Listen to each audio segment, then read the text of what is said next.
Yo, yo, what's up? What's up? What's everybody? Welcome to my channel. Welcome to my channel. This topic right now, this channel is being sponsored by the Creepy Podcasters.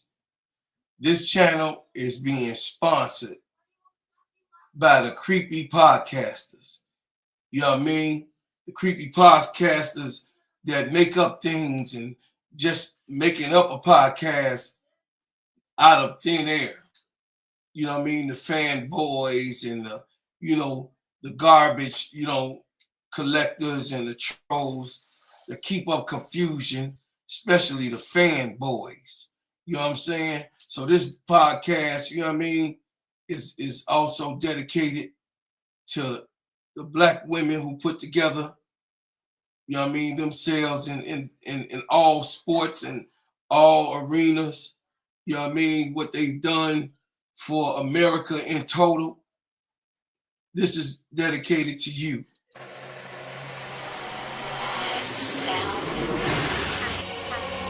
Brought me here against my will. Never ask questions, shoot to kill. Built this country with our hands. Label me 3/5 of a man. All we've ever known was pain. Mixed with thunder, mixed with rain. Our strength in God's love. New day, your time. We will never be slaves again. I was born to be free, so take them cuffs off me. I mean mentally and physically. And don't be trying to taser me. My neck don't need your knee. And don't be pulling your gun on me. I don't need your punk degree. I know I'm supposed to be. See, I roll with 10,000 fearless, and we be all believers. We only roll off instructions given by a fearless leader. Man, y'all some cheaters. Your justice ain't gon' free us. Your Billy Club might can beat us, but the Savior came to free us. March on, how long? Never gonna get us nothing.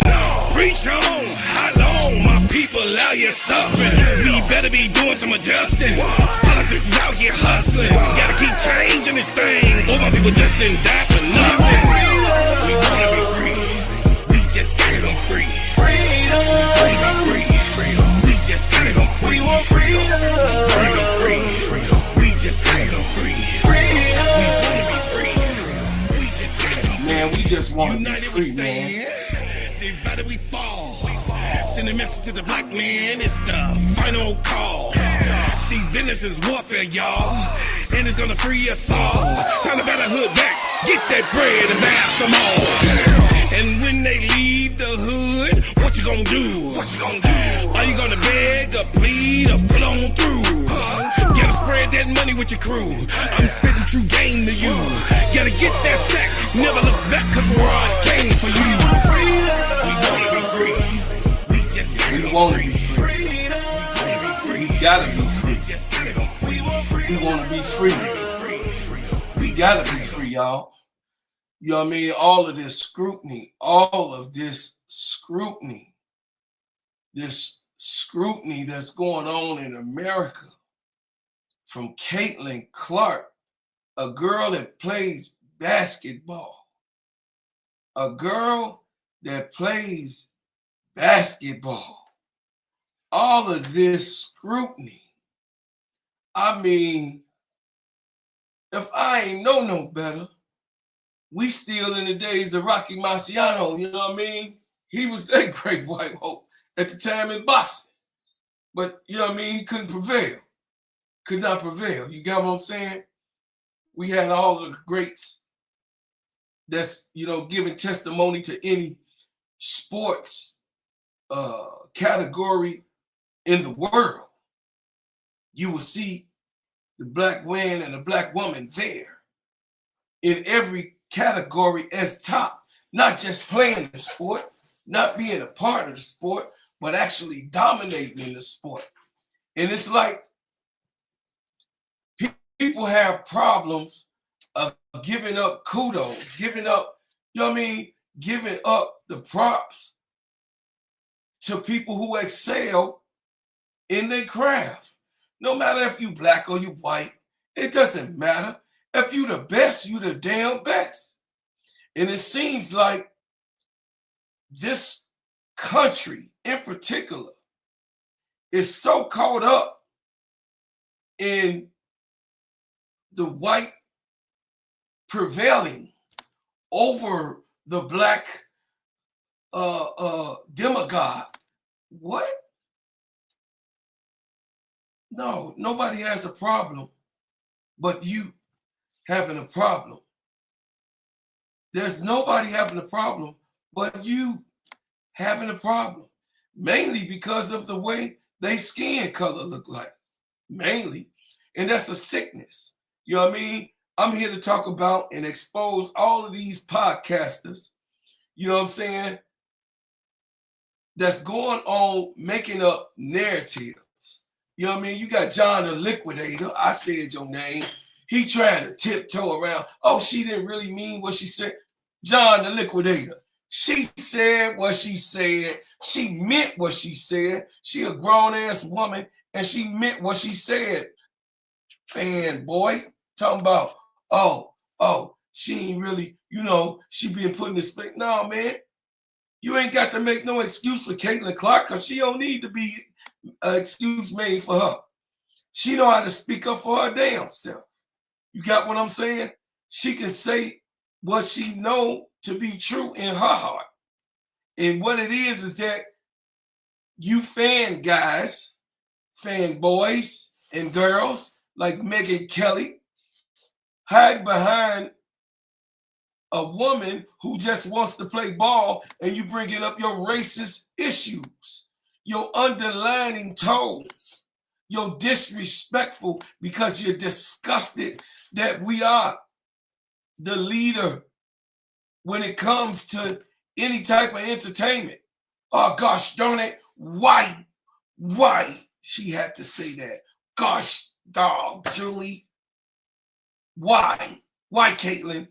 Megyn Kelly actually literally said, I'm going to play the clip for you. She said that she should have just stayed in neutral. She shouldn't have said nothing. She should have let them speak for her. Ain't that something? Why do we live in this type of society right now in 2024? I'm scared, y'all. Somebody crying in heaven right now. All the people that did the struggle in this country for the last 400 years through all of the different segregations and Jim Crows and all, man, they crying in heaven right now. Somebody got tears in heaven right now. Jason Whitlock, Hoodlock, Hook, Bamboozle, Schoon, Coon, Soon, whatever you want to call him. Egging it on. He that guy that told on Nat Turner, allegedly. He that guy. He has the formula of that guy. When Nat Turner found out the truth, and the truth was in the Bible, and he put it to his head, and he was like, oh, wait a minute, this makes sense. Oh, no, I got to burn all these plantations down.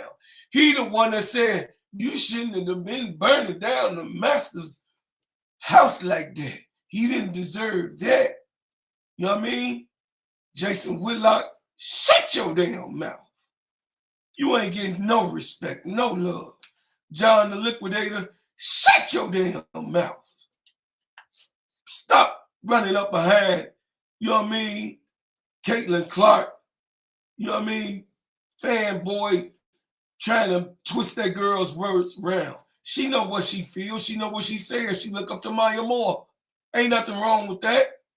Maya Moore is that. Maya Moore is that. You know what I'm saying? It's nothing wrong with that. Dana Taurasi is very great. She's one of the GOATs. She ain't black, but Dana Taurasi is one of the GOATs that's in the WNBA. I mean, if you good, you good. Why all of this fanboyism going on? Why I gotta be like that? We get so disgusting with the attitude and the way we, you know what I mean, handle things and the way we do things. You know what I'm saying? I'm gonna put the link in the chat. Put the link in the chat, you know what I mean, for those who want to come up. I'm gonna put the link in the chat. But I'm gonna play some things for y'all so y'all could just see. And then, you know what I mean, we gonna go on over this thing, man, and rip through this, man, like it ain't nothing. Go ahead. I'm finna play this thing for you, man, and make sure y'all, you know what I'm saying, know what's happening here, man. And just see what, I mean, just the entitlement, just the entitlement of it all, man. Just the way that this thing is, I mean, it's disgusting, bro. It's really disgusting. So I'm gonna go ahead and play this clip. What Megan said. I just want y'all to see what this woman said, man. Don't own tennis or golf. Nobody owns the league. This is America. Anybody can play if they're good enough. But they want her on the knee. You'll bend the knee and you'll apologize for being white, and you will suck up to the black women who built this league before you, or you will be beaten. You will be assaulted and you will be bullied with no friends. So she does it. She finally did it. She bent the knee, self-flagellated over white privilege, and look at the black women in this league. And I have to tell you, if I were a black woman in that league, I think I'd say, screw you. Because don't treat me like I am the ugly stepsister and you are Cinderella, and no prince is going to look at me unless Cinderella says, oh, give her a little time. Oh, put her in the spotlight for a moment. I would be offended, genuinely offended by her. Like, look over there. Look at them. They're not white. They did a lot too. And here's the other thing. It's totally insincere. And here's how you know it's totally insincere. Because if Caitlin Clark really felt uncomfortable in the spotlight as the newbie who's white, because white people didn't build the league, she wouldn't have said yes to being Time Magazine's Athlete of the Year. So either walk the walk or don't. But what you're doing here is trying to have it both ways. You're too cute by half, and you've managed to piss off your fan base. Go ahead and look at my Twitter feed and the comments under my tweet on this. She's lost thousands of fans, maybe more, as a result of this. And you will never appease the race bullies in the WNBA, ever, because you're too popular, you're too talented, and too white. That's it. Well, I think you completely nailed it. As soon as I saw that statement from her, I was incensed because it. Man, y'all hear that shit? I can't make this shit up, man. I can't make that up, man. Y'all hear that, man? It's like, it's so disgusting, bro.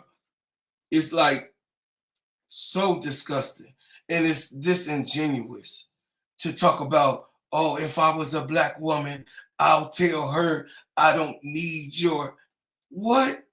See, that's just coming from a white woman who knows nothing about and don't care about our culture, of course. First of all, let me say this. Megyn Kelly do not care about the black culture. She is willy-nilly white folk as you can get. She don't give a damn about no black culture, anyway.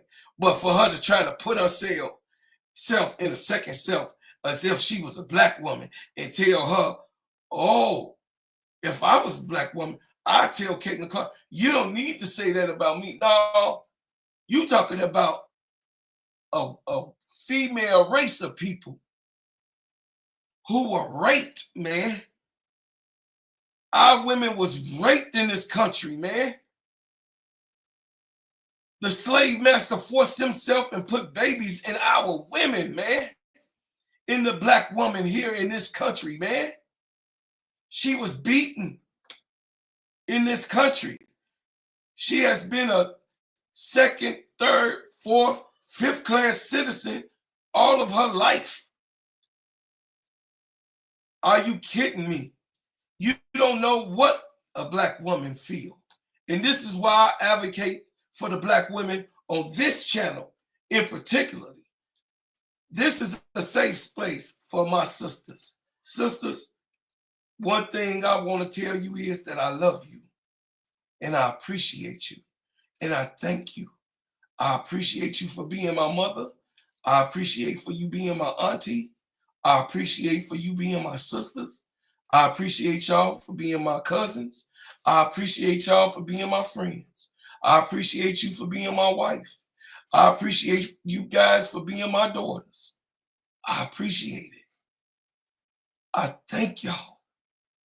I thank y'all, sisters, for putting up with all of the things that we have to go through in this country. The things that we have to go through in this country. You guys are not just marginalized. You're overlooked. You're criticized. And you're thrown away. So, you know what I'm saying? I know it's hurtful, you know what I mean, when you look at it in its scope and really see the truth of this country. Bad blood in this country. I'm going to bring up some of my people, you know what I'm saying, up on the panel. Hold on a second, get my sister Keisha. What's up, Sister Keisha? Not much. What's going on? Man, I'm so disgusted. I mean, you had to see that like I did. Mm-hmm. You had to see that. You had to see that like I did. I mean, I'm so disgusted with these folks, man. I don't know. I literally don't know what to do. You know what I mean? When it comes to making you guys feel like we love you and there's nothing that you can say or do to make me run away from you. You know, we supposed to be on this podcast talking about sports, but we can't talk about sports because of this situation that is here. So first thing is first, damn it. We're going to take care of business first before we get into that 94 feet 50. First of all, you're going to respect my damn black woman that put this, you know what I mean, that put this, like my man Scarface say, who put this shit together? Me. That's who. You're going to give the respect. You're going to give that respect to her. You know what I'm saying? Cheryl Swoop, she had. Cheryl Swoop's got to be like a gopher or something, Sister Lakeisha. She gotta put her head in some type of hole, or you know what I mean? She was on Gil. Have you seen Gil's Arena? His show? I haven't seen it. Oh man, when Caitlin Clark came up, she was like almost reluctant to even say anything because when her ass started batting. I mean, she was batting. I was like, how they got folks, man? They got her scared to say anything because they harass her. They harass her so much. I mean, Megyn Kelly is just.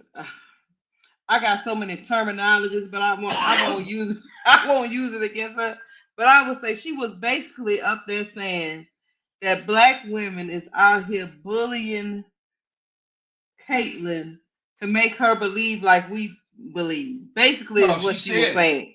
And pretty much just dismissing Caitlyn like she don't have a mind of her own. Like, don't she know how demeaning that is for one woman to do that to another? It's just ridiculous, man. And again, Caitlyn didn't say anything wrong. I really and truly don't understand why they are so up in arms about this. You should want people to do the right thing. Nobody is saying you shouldn't be proud to be a white person in this. Just like I'm proud to be a black person, a white person, a Latino person, a Asian person. Anybody should be proud of their heritage and their background. Now, there are some things in your past that you have to acknowledge as part of your history. If white people would just acknowledge it, Brocard, if they would just acknowledge it and move on from it instead of running from it, we probably would be better off today. Just acknowledge your heritage, just like we acknowledge that we were slaves. And we're not going to sit here and play the victim. So what we need to do is we got to stop trying to get we got to stop trying to get what they call trying to get praise or trying to be accepted by these people. We're not going to be accepted by these people. We have different experiences in this country, and we're not going to whitewash ourselves for you. We were wrong, and we're going to move on from it. And anytime we want to talk about that wrong, we have the right to do so. So at the end of the day, if you can't explain it, that you can't understand that young 22-year-old girl understands now how much of an impact she has, and that she knows that people are looking to her to see what she think and what she say, and you're trying to silence her voice, and you're trying to bully her into silencing her voice. You doing that as an older person, Megan Kelly, to a young woman like Caitlin Clark, I think it's disgusting. Check it out. Not only, and I'm glad you Hey, corrected y'all. yourself.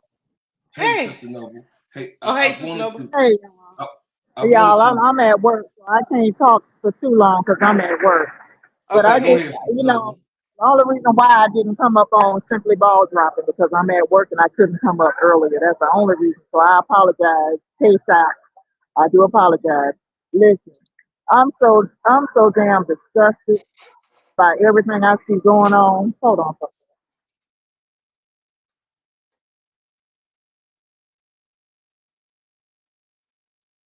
She got cut off. She I'm got cut off. sorry, y'all. Okay. I'm so disgusted. You go ahead. I'm waiting on some other passengers before we can leave because they're telling me you got to sit there and wait for some more folks. Hey. So I just want to say, I tell you, I'm so disgusted by everything I see going on right now. All I see is cyber harassment and cyber bullying of Caitlin Clark, and that's the same thing that has been going on against the WNBA players this whole entire season. These people that are now cyber bullying Caitlin Clark have been doing the same thing to black women in the league for a long time now, but it elevated obviously this Right. past season with Caitlin Clark being in the league. So there is a lesson to be learned in all of this. This whole entire WNBA season has taught all of us a lesson about how racist America truly is. And I mean on both sides, whether you're liberal or conservative or Democrat or Republican. It just shows that a lot of people walking around here, whether they have brown skin, light skin, or white or pink, a lot of these folks is straight up racist. Okay, and they have all of this hatred and animus towards other people based upon their nationality or based upon their skin color. And it just shows how obsessed America really is with race. Woo! My goodness, with race, sexuality, and gender. This is a country just totally obsessed with race, sexuality, and gender. Now, this girl, Caitlin, she'll be okay. She Yeah. can leave the WNBA and go play overseas.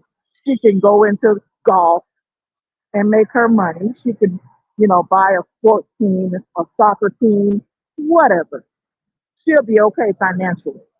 I'm more concerned about her mental state, her mental health, behind all of these people that are now turning against her, that are now these same people that praised and worshiped her because they was worshiping her for the wrong reason. They used this girl to push racist narratives the whole entire season.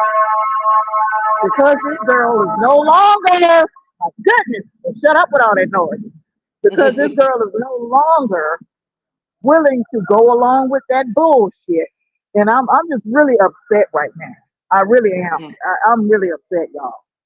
Because she's no longer willing to be, I guess, an avatar for racism. These people are now threatening to cancel her, talking about go woke, go broke. And I'm like, no, she gonna have some money. She gonna have money. She gonna be all right financially. I'm more concerned about her safety, her mental state. But anyway, that's my 2 cents. because I can't really talk with all this damn noise out here. So y'all go Yeah, ahead. Okay. yeah, all right. And Well, I thank and I you. will also say this. Now we understand. Now we understand why the WNBA has had a hard time growing. If you got all these outside forces trying to suppress these women that they don't respect, and for whatever reason they don't want to support, I mean,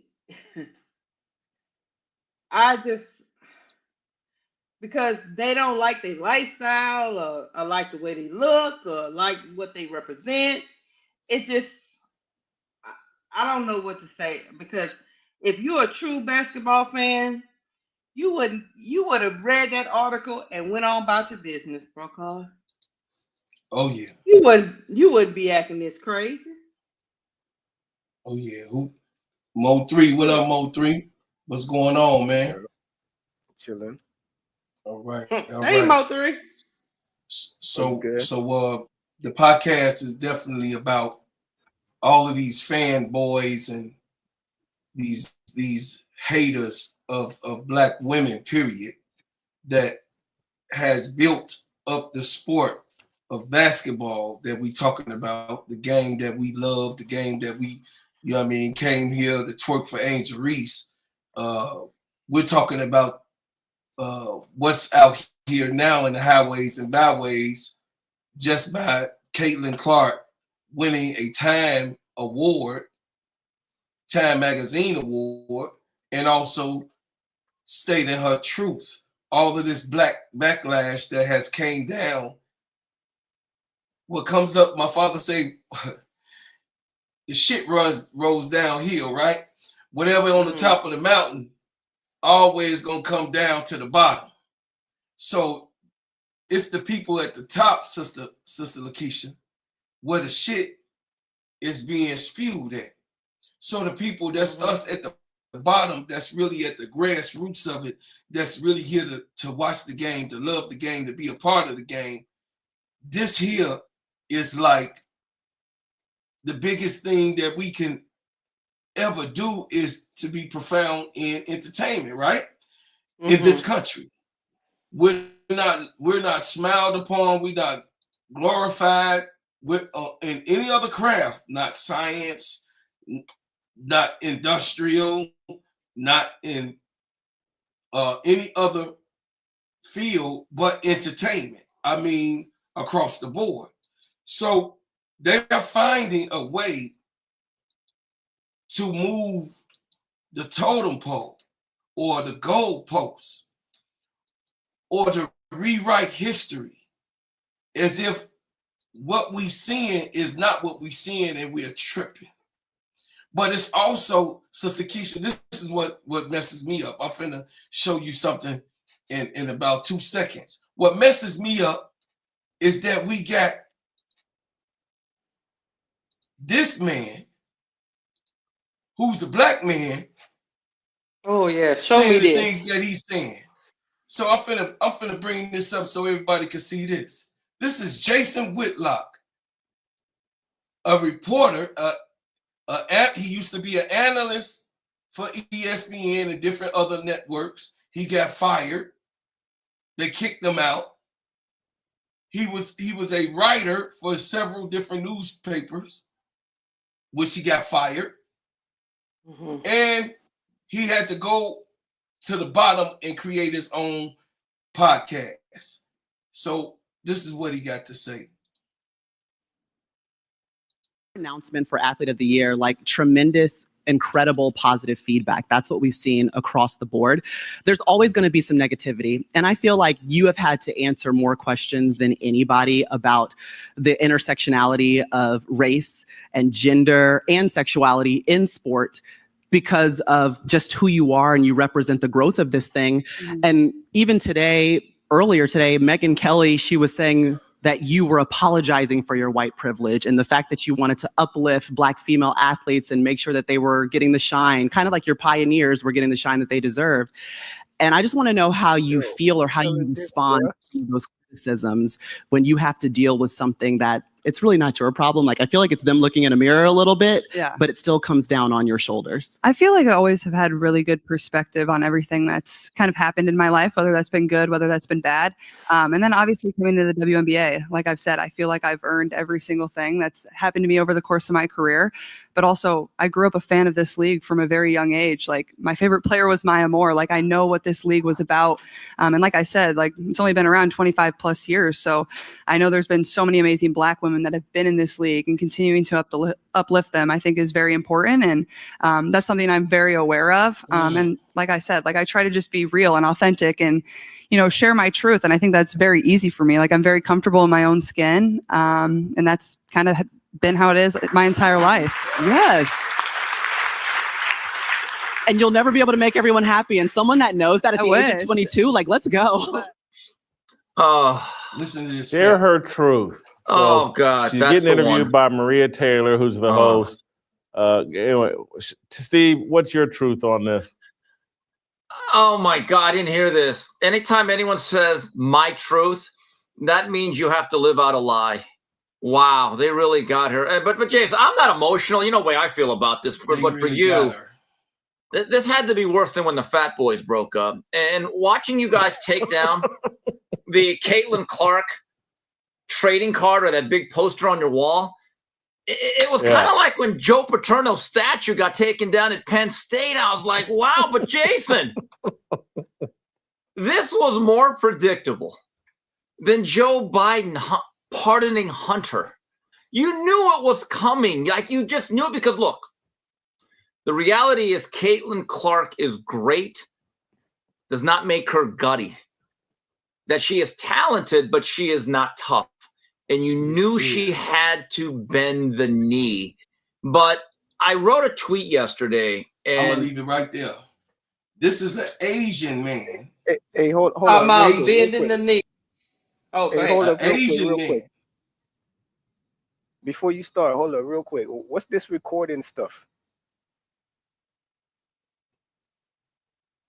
I'm talking to you, gingerbread man. Oh, What you saying?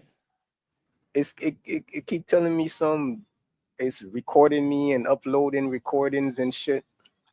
What's that about? I don't know. I don't know. I think he might just got a setting on there, because I noticed that too. But I don't think it's. I think it's just a setting. To be honest, it's just probably a setting. But it's using up storage on my PC. I don't know. Now it's telling me you're running out of space on my device, and to free up space to record. I'm like, what the fuck? I'm not recording nothing. I think you can unclick it and then you can unclick it probably. I don't know. I can't see it. It won't let me click anything. Oh, okay.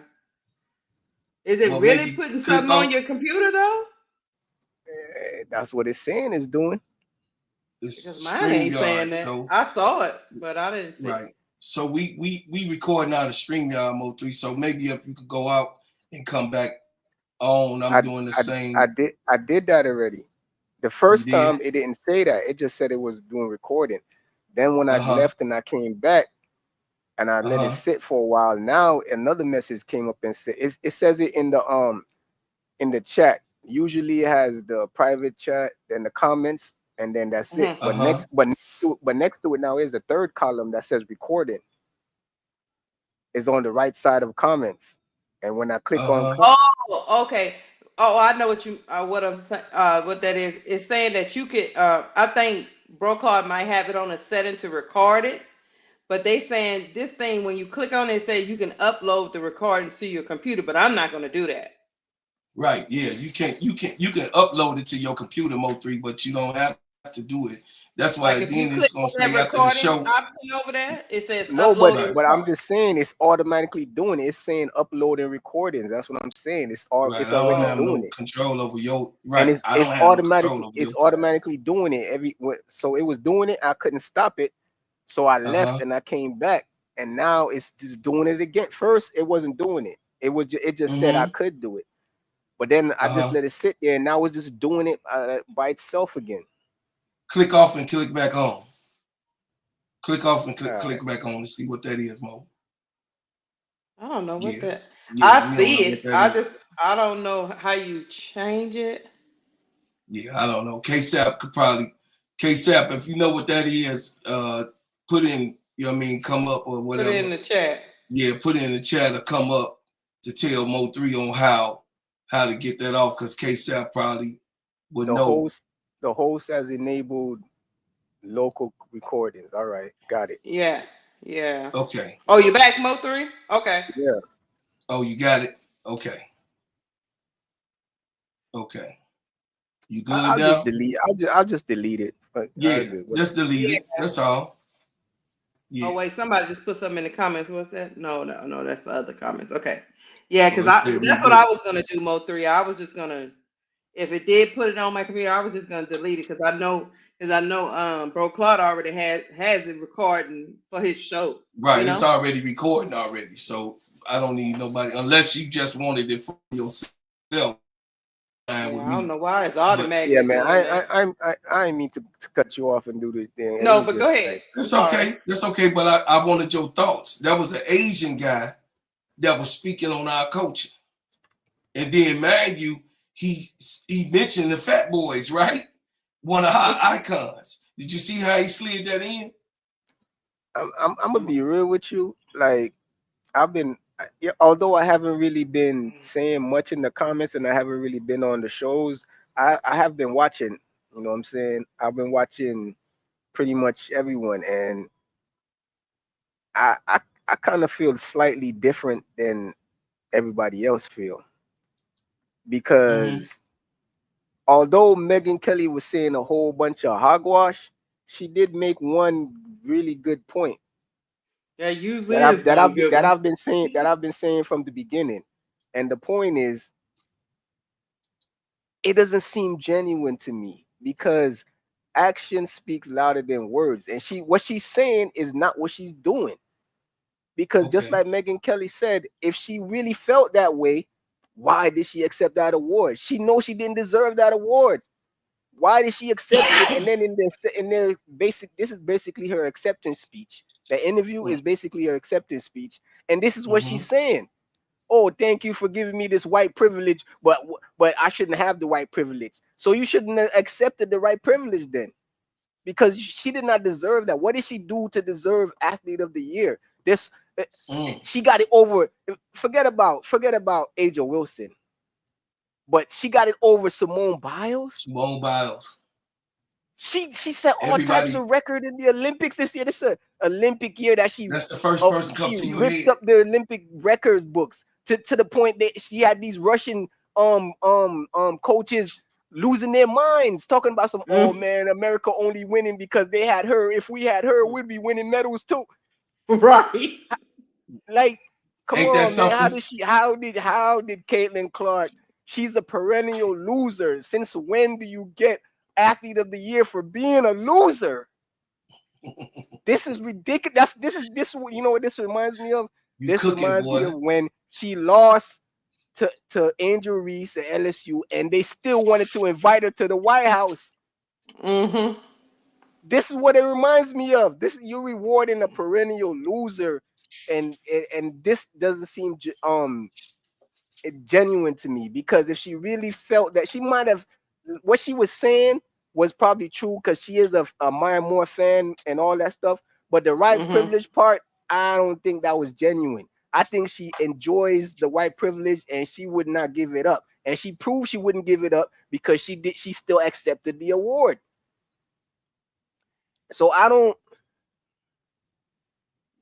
this is why we had these conversations. I don't think it was like 100% genuine, like especially the white privilege part. I don't think that, because people are talking about this interview thing, and they're skipping over the fact is, why the hell did she get this award?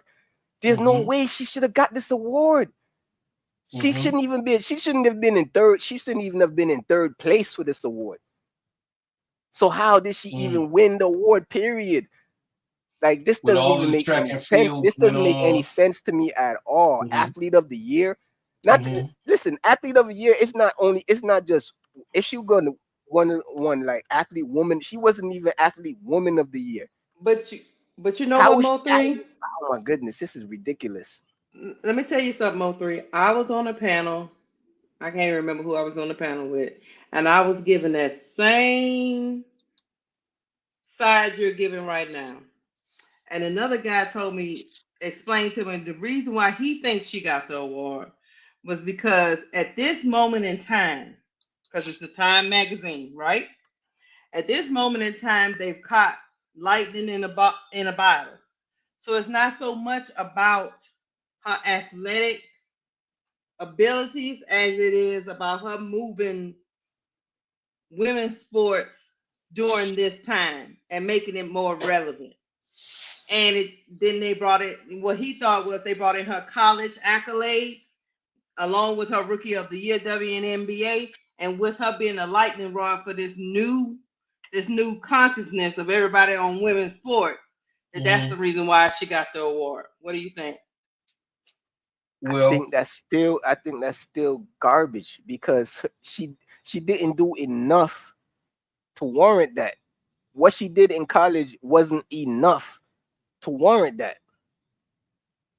She only what you know what I'm saying? And then what she did in the WNBA was definitely not enough to warrant that. Even if you combine it, because it's not like, yeah, she had a really good rookie season, but it wasn't that like out the charts, off the charts, amazing, like, oh, we'll never see this happen again types thing. It wasn't like, because a lot of people forget for the first 20 games she was horrible. So we ain't never heard. You know what? Your stance is backed up, Mo3, only because if you look up historically, the other people that have won this award, the last person to win this award was Lionel Messi. The last person before that, I want to say, was Aaron Judge, and then right before Aaron Judge, because we looked it up, it was Simone Biles, and then it was LeBron James. These are generational talents that have won. You trying to tell me that Patrick Mahomes is a scrub? So Patrick Mahomes, what he just done. So Patrick Mahomes then won back to back, and also in quarterback history, he's breaking all of the records. So Patrick Mahomes' record is nowhere near this. Is that what we saying? Because I said more telling, because it's not just a female award; it's a everybody award. That's what I'm saying. She wasn't even number 3 for the female. So how did she even beat out people like you said, like Patrick Mahomes? Like, this is ridiculous. For her to win that award is ridiculous, man. Like, it doesn't. It makes no type of sense. They claim they give out a woman and a woman and a man of this award. And I told, when I was on that panel, I said, what about Simone Biles? What about Coco Gauff? She had a phenomenal year. Oh my goodness, she was the number 3. She beat out all around. Year. I watched tennis sparingly, but I was locked in. This whole tournament, I was locked in. I watched every. I was like, oh man, I was locked in. I was really rooting for. I'm like, oh man, she had to beat all the top players. In every run, she had to beat all the top players. She beat them all. She was an underdog. She was the underdog. She wasn't really the underdog. She was number 3 ranked. But I'm just saying, you don't expect her at her age. But at her age, I mean, she was only 19, 20 years old. That's right. I mean, so but it took Serena a little bit. Venus was there already. Like Serena always say, Venus was the model citizen who I had to follow. So young, Venus was that ish. You know what I mean? For as a young girl coming in, Serena had to learn to be able to be as dominant as she is. But like you said, Mo3, I mean, banana in a tailpipe. This is what I'm slipping on right now. And you 1000% right. But what I was saying was, people like Jason Whitlock having a show that's so disingenuous to Black women, that's so problematic to our women, and I'm not going to get up off of it. he disrespect the black female so bad when he labels her a lesbian. He marks and have, because you know how white America thinks, you know, once they give it a label, they don't get off of it. I mean, once they get a certain type of picture, that's the picture that, even if it's wrong, even if it's a wrong picture, they don't get off of it. And for Jason Whitlock to say that the lesbian leftist black women, I mean, this is what he's saying. Lesbian leftist black women. Do you know he's putting a bullseye on the typical average woman that's walking the streets with these people, man? I mean, just think about how many levels this is, man. How many officers, policemen, regular state workers, regular the white woman that works at the cash register in the grocery store, how she would look at a woman like Sister Lakeisha or any other black woman coming to the register feeling like it's a such thing as black privilege and you're all lesbians and you get privileged even more? Are you kidding me? There's no such thing as black privilege. Black catching up, yeah. It is a certain thing, such thing as, yeah, we got to catch up and push our people forward, push our women forward, push our girls forward. It is that. But to say that a whole entire league is hateful black women that hate white women in total, because that's what he's saying. And that's basically what he's saying. They are all lesbians, lesbian led, and they dominate the league, and they're all Democrats. Like, help me. I mean, could one of y'all help me with that? The black part is a little extra, but statistically, he's not wrong. The majority of the league are bisexual or lesbians, and they are Democrats. So that part is not. Well, I think he's talking. I think he's really talking about the part of black women just hate.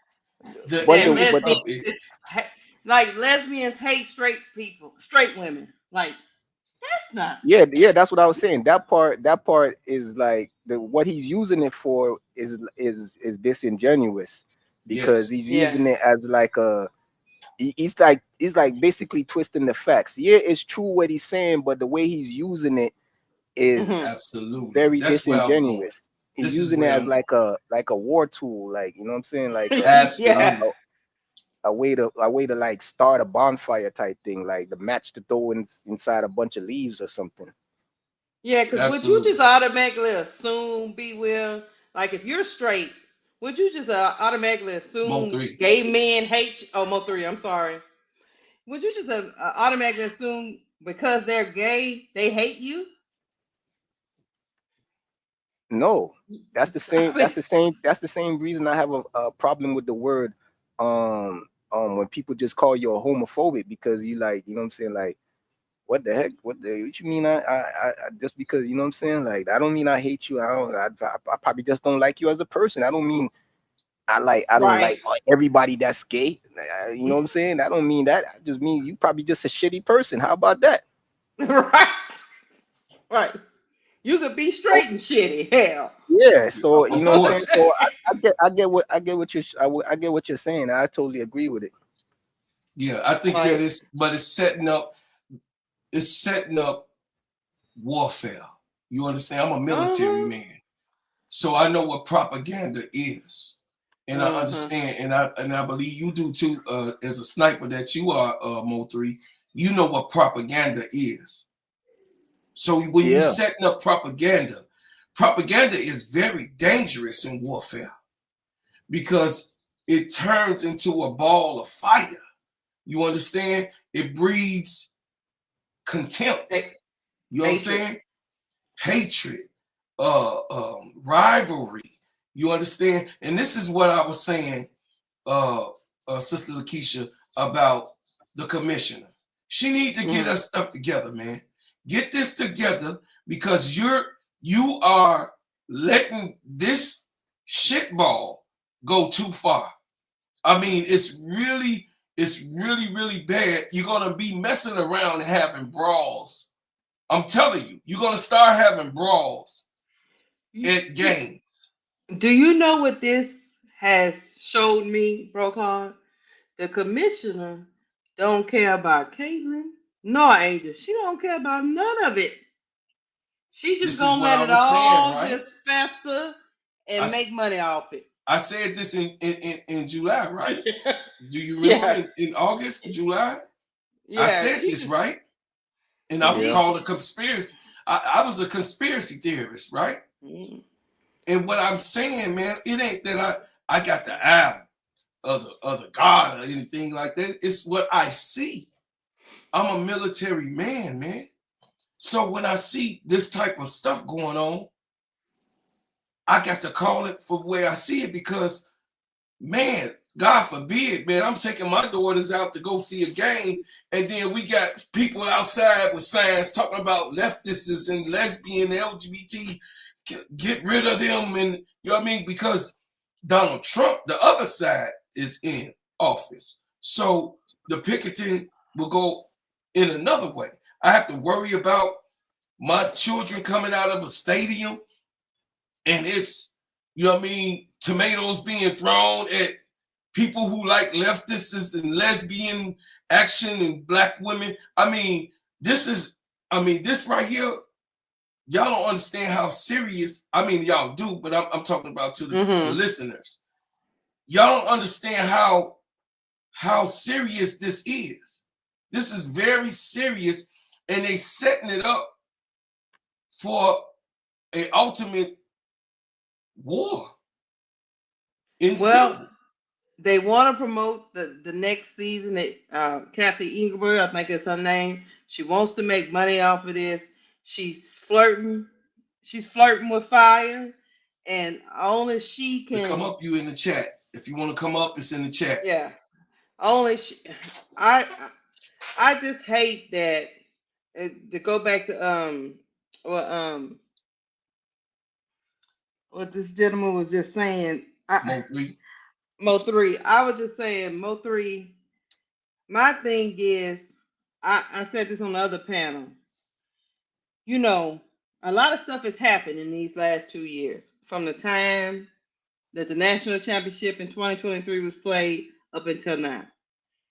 I'm gonna give Caitlyn a little grace and say, okay, we're just gonna go from this day forward. But I'm with you. She got to stand 10 toes down. Now that she didn't say it, she said what she mean. This is what she said. These are her words. Nobody made her say it. Now from going on from here, we'll see what she do. But I'm like you. I'm gonna keep an eye on her. But what I don't understand is, why are these people crashing out on how she feels about uplifting Black women? I don't know why that's such a crash out, because I wouldn't mind uplifting women, period. So I don't know why it's such a bad thing for them. But the problem is, they really wanted her to just shut up and dribble. They wanted to create their own narratives around her. Absolutely. And she shut up and dribble, and let them take care of starting this whole media storm. And they was trying to tell her they would protect her through all of this, and all she needed to do was shut up and dribble. What you got, Jay? Yeah. All right, go ahead. Jay Burns, what you got? Hey, what's going on, everybody? Hey, Jay Burns. All right. This might be a little controversial, but I'm here to do it. You feel me? It's okay. I have no problem with Caitlyn bigging up our Black sisters. You feel me? Mm-hmm. But just looking at what the president or owner, or whatever, of the Washington Mystics said today, it's like one of those situations where it's like, it's gonna be people who saying she's not saying enough, and there's gonna be people who saying that she's doing too much on both sides of the fence, right? because and what gives that side like the credibility sometimes is when you got an owner coming out and saying the things she said instead of just congratulating the girl and saying, you know what, this is good for the league. Because at the end of the day, it does benefit the league. Because it's like, okay, Caitlyn said all of that to try to uplift the sisters, and then you have a sister going on there and saying, hey, you know what, it should have been the whole league on the cover of the magazine. Yeah, I didn't hear nobody say that when Juju got a cover, when Cameron Brink got a cover, when Asia Wilson got a cover, when Asia Wilson and Angel Reese got that cover. Nobody said nothing like that. And it's like, why? My thing is, why should Caitlyn Clark continue to do this, right? Uplift the sisters when she gets people coming down on her neck. Nobody in the league is saying nothing. Matter of fact, shout out to Lexi Brown, because she was one of the few players I've seen say something. But it's like nobody else is coming to her defense. So why should she continue? Because she said it multiple times. It's not the first time she's actually came out and said it. This one was just more elaborate. But she said it before. It's like if nobody's coming to her defense when her fans or people that claim to be her fans come crashing down on her, why should she continue to do this? It's like it's not fair to her. I think that in this situation, sometimes, you know, it's like you said it once, you said it twice. You said it. Just play ball. You don't always need to be the spokesperson for somebody. They grown women. They can handle it themselves. She's not running for president. She's not running to be a mayor. She's sitting here trying to be a basketball player. And I think somebody said it on KSAP's channel. I think it was Daily Dose. It's like this might start not becoming fun to her no more. It might become a thing like she's like, I got to be a political figure and a basketball player, and all I want to do is play basketball. I just think that's corny. It's like it's never going to be. And real quick before I let you go, I think it was Brass that was saying he want the whole kitchen table from Caitlyn Clark. Oh, no. That right there shows me it'll never be enough, no matter what she says. So sometimes it's like, look, I said it. I've said it multiple times. I no longer need to say it. You know where I stand. Now let me play basketball. Let me explain something to you. Well, at least I can speak for myself. I don't need the whole kitchen table from her. I just let me clarify my comments then. What I'm saying is if things go on for 2 years and you don't say anything, I'll give you an example. If I come up on this panel and me and Bro Clark been rocking for some months now, and then you come up here and disrespect Bro Clark and I don't say anything. You come back the next night and you disrespect Bro Clark, and I don't say anything. If about 6 months later, me not saying anything, then I do say something, Bro Clark gonna be looking at me side-eye, like, because you let it go on for so long. There's nothing wrong with looking at somebody side-eye because you don't know where they're coming from, because this is a different tactic than what you did 2 years before. That's the only reason why I say to some people, they don't know if they should take it at face value. Most people, that's why on the MAGA side, I'll give them a side, they don't know if to take it face value. Just like some people on the other side don't know to take it face value. The difference between Caitlyn and Angel is Angel speaks her mind. So you know where she stands. Caitlyn spoke when somebody gave her a question here and there, but she didn't. It's a difference in speaking and taking a stand. With this article, she kind of took a stand. That's the difference. So yes, I'm going to be looking at this to try to figure out if this is really how you feel, because I really don't know. I don't know you from a can of paint. I can only go by your track record. And your track record has been to be silent in some of these controversial moments. And Lakeisha, and that is your right to do. But don't get mad at me if I'm confused as to whether that's you or not you. Hey, hold on, y'all. Wait 1 second.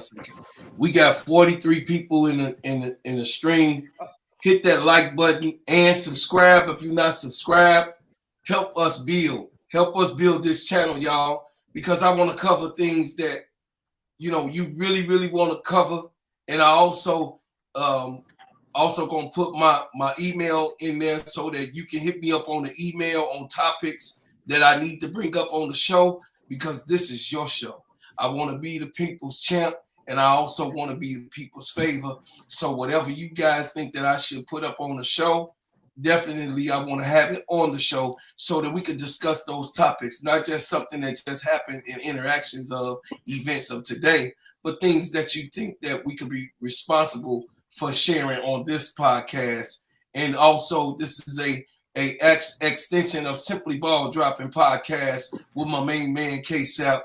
You know, shout out to K-Sap and thank him for helping us, you know what I mean, build our podcast. And of course, Brooklyn the 80 baby, you know, my brother in the struggle. And we're bringing up us three, bringing up good media for you guys to come and continue on to build our community. I thank y'all. And go ahead, Jay Burns.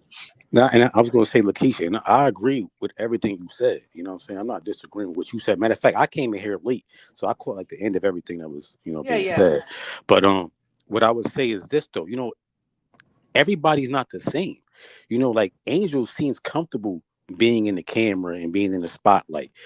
Caitlyn seems more like abrasive. Like she don't really like want to be in the camera, but she doing it because she got the fame. I agree with you. She might not have felt comfortable being a spokesperson to come out and speak and be against everything at the time. And maybe at this time she felt more comfortable to actually go into depth. Maybe she feels like she's in a status right now where she can say that and everything's gonna be fine. Something like I'm a shy person. Like when I first got on K-Sap's channel, that was one of the first times I ever got on a panel because I'm not one to really like converse with people, you know what I'm saying? Mm-hmm. But he kind of broke the mold for me, and now I'm more comfortable doing it. For all we know, the more time went on, maybe Caitlyn just felt ready to be able to speak her mind. And what better time to do it on one of the biggest awards you're gonna get as a player? You know what I'm saying? If anything, this was the best time to do it because now everybody can see it. Because like the one, I think it was Tim who said it. She said it 2 or 3 times before, but nobody really heard it. But now she said it on a platform that everybody can see it, and now she's getting blowback. But maybe now that she's getting this blowback, maybe now she's gonna be more comfortable speaking out about it because she knows she can deal with it. But not everybody's the same. So yeah, when Angel and them was going through it, maybe Caitlyn just didn't want to really be into all that. She just wanted to play basketball. You know what I'm saying? And I agree with you. And for us, for us as Black people, we're like, yo, Caitlyn, you know what I'm saying? Yo, speak out. But my favorite player is Michael Jordan. I don't ever remember Michael Jordan saying anything. You know what I'm saying? Like I don't need Michael Jordan didn't really go through I don't know what like this that had his opponents going I don't know through racism because of him. I don't know what he went through. Let me tell you, know what since I'm the OG, I was living at that time. Okay, I'm 55. When he came up to like political things like this, Michael Jordan didn't get involved because he would say Republicans bad Jordans too. Yeah, but was he part of a firestorm of race though? I don't remember that. He was because he played the Boston Celtics his second year, right? When he went against Larry Bird, and of course at that time in 84, 85, you can imagine that Larry Bird was still a great white hope, right? A lot of stuff wasn't online, so a lot of things wasn't online. So the thing is that Michael Jordan, that generation kind of missed the boat. They really did not speak out, and Shaquille O'Neal also reverted to it. Like a lot of things like the Rodney King and all of that type of stuff, the NBA, the players kind of missed it. You know what I mean?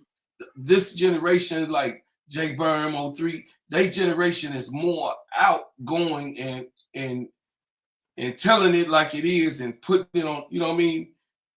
They're not missing the mark, but the generations before was the silent generation. You know what I mean? Shut up and dribble. You got what I'm saying? You here to play basketball. We don't want to hear nothing else but you saying, you know what I mean, talk your trash on the court about what you gonna do, and then, you know what I'm saying, you go and do it. Other than that, the political part of it, that didn't start coming in until like the late 2000s. Well, I would say this. What I don't like, and I would tell the two, I would tell what I don't like is this so-called bullying her and acting like she don't know what she talking about and she getting bullied and all that. Caitlin Clark is a grown woman. She can speak her mind, which she is not confused. She's not getting pushed to the left or to the right. She just speaking the way what she feel right now. When I felt what I felt at 22 is not what I feel at 40 something now. She is a grown woman. She don't need nobody to hold her hand. She don't need y'all to save her from the black women. She is okay. She been playing with black women all her life. She gonna be okay. I don't like this bullying of men acting like she needs somebody to come save her. She don't need Captain Save her. She all right. She got this. She a competitor. She been competing all her life. Yeah, all that holding her hand. She don't need it. And she basically what the interview says to me. She wants to come out and be her own woman. She don't need y'all to help her. She got this. Well, that's what I was saying. I think maybe now she feels more comfortable. Like maybe now she finally feels in a place where she's like, you know what? I think I'm ready to start speaking my mind. And for some people, they're gonna be like, well, why now? And that could just be the reason, you know, like right. Yeah, you know? I was kind of in that boat. But you can't get mad at first. people for trying to be. You can't get mad at people if they look at a side eye. Is all I I'm don't. saying. I don't. But I'm just like, you know, it's like. Nah, I was kind of in that boat at first until that podcast of the first one KSAP did, and Takesha, when you said what you said about like, you know, playing she probably was in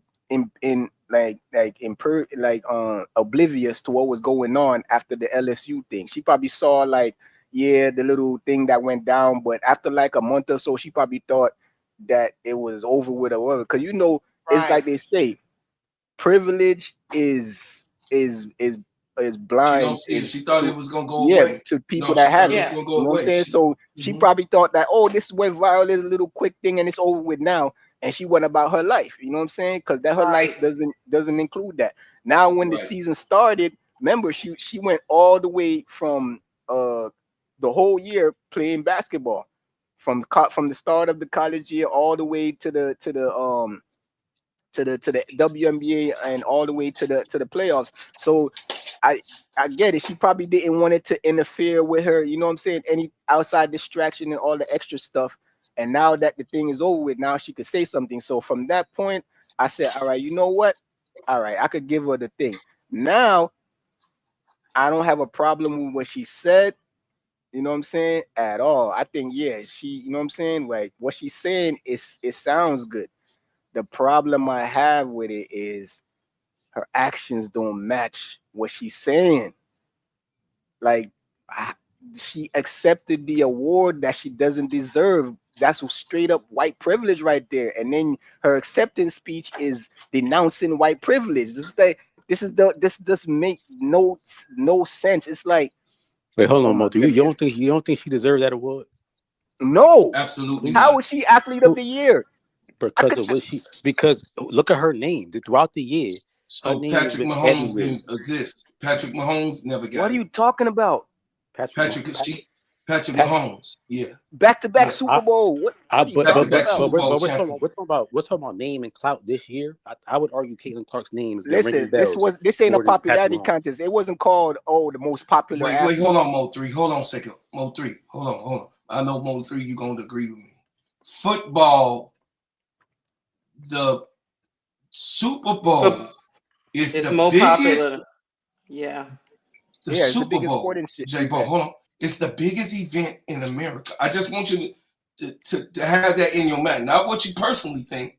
The Super Bowl in America is the biggest sporting event held unanimously in America. So go ahead, Jay Burns. All right, so look, using that argument, right? Let's just say during the years of Michael Jordan, if Michael Jordan would have won Time Player of the Year over an NFL player that was in the Super Bowl, would you be mad? Would you say he didn't deserve it? That's even Michael if he didn't. Even wait, hold on. He's even doing if, stuff. I'm saying even before he won championships. I'm saying, what if he just came into the league and the league exploded like it did? Would you have? He won Time Player of the Year. Would you say he didn't deserve it? But he didn't, right? Listen, But listen. I'm He can't listen. But listen, I'm just saying he didn't know, listen right? how that I know, but I'm analogy asking doesn't make any hypothetically. sense. You know Would you why? have been mad? Because that analogy makes no sense. You know why? Because he came into the league a champion. He already won the North college Carolina championship. NCAA But championship, let's be and real. he hit the game. He hit the game But winning yo, shot. let's And be real. listen, Jay Burns. Listen, Jay Burns. And he won And a he gold medal. also won the college player of the year. And listen, man, he already did a whole bunch of winning. He acted like he had the stuff to do it. And then on top of when he came into the league, he was before he won championships, he was winning MVPs and stuff. Come on, defensive player of the year. He won defensive player of the year, MVP, the scoring title, all in the same year. He's the only person to ever do that. So you can't use Jordan as that. Use somebody else. But what I'm saying is this, and as far as He's like not Jordan, bro. as far as the He can't college, like do none of that. never in my life when I was talking about pro sports that I care about what somebody did in college. I don't care, bro. You can't win in the pros. I don't care. There's plenty of people in basketball, especially, that could have won in college that never won a chip in the pros. I don't care about college. That's just it's not about what you care about. It's not about what you care about. It's what they care about, because they use her college accolades. They used her college accolades. They said that was part of it.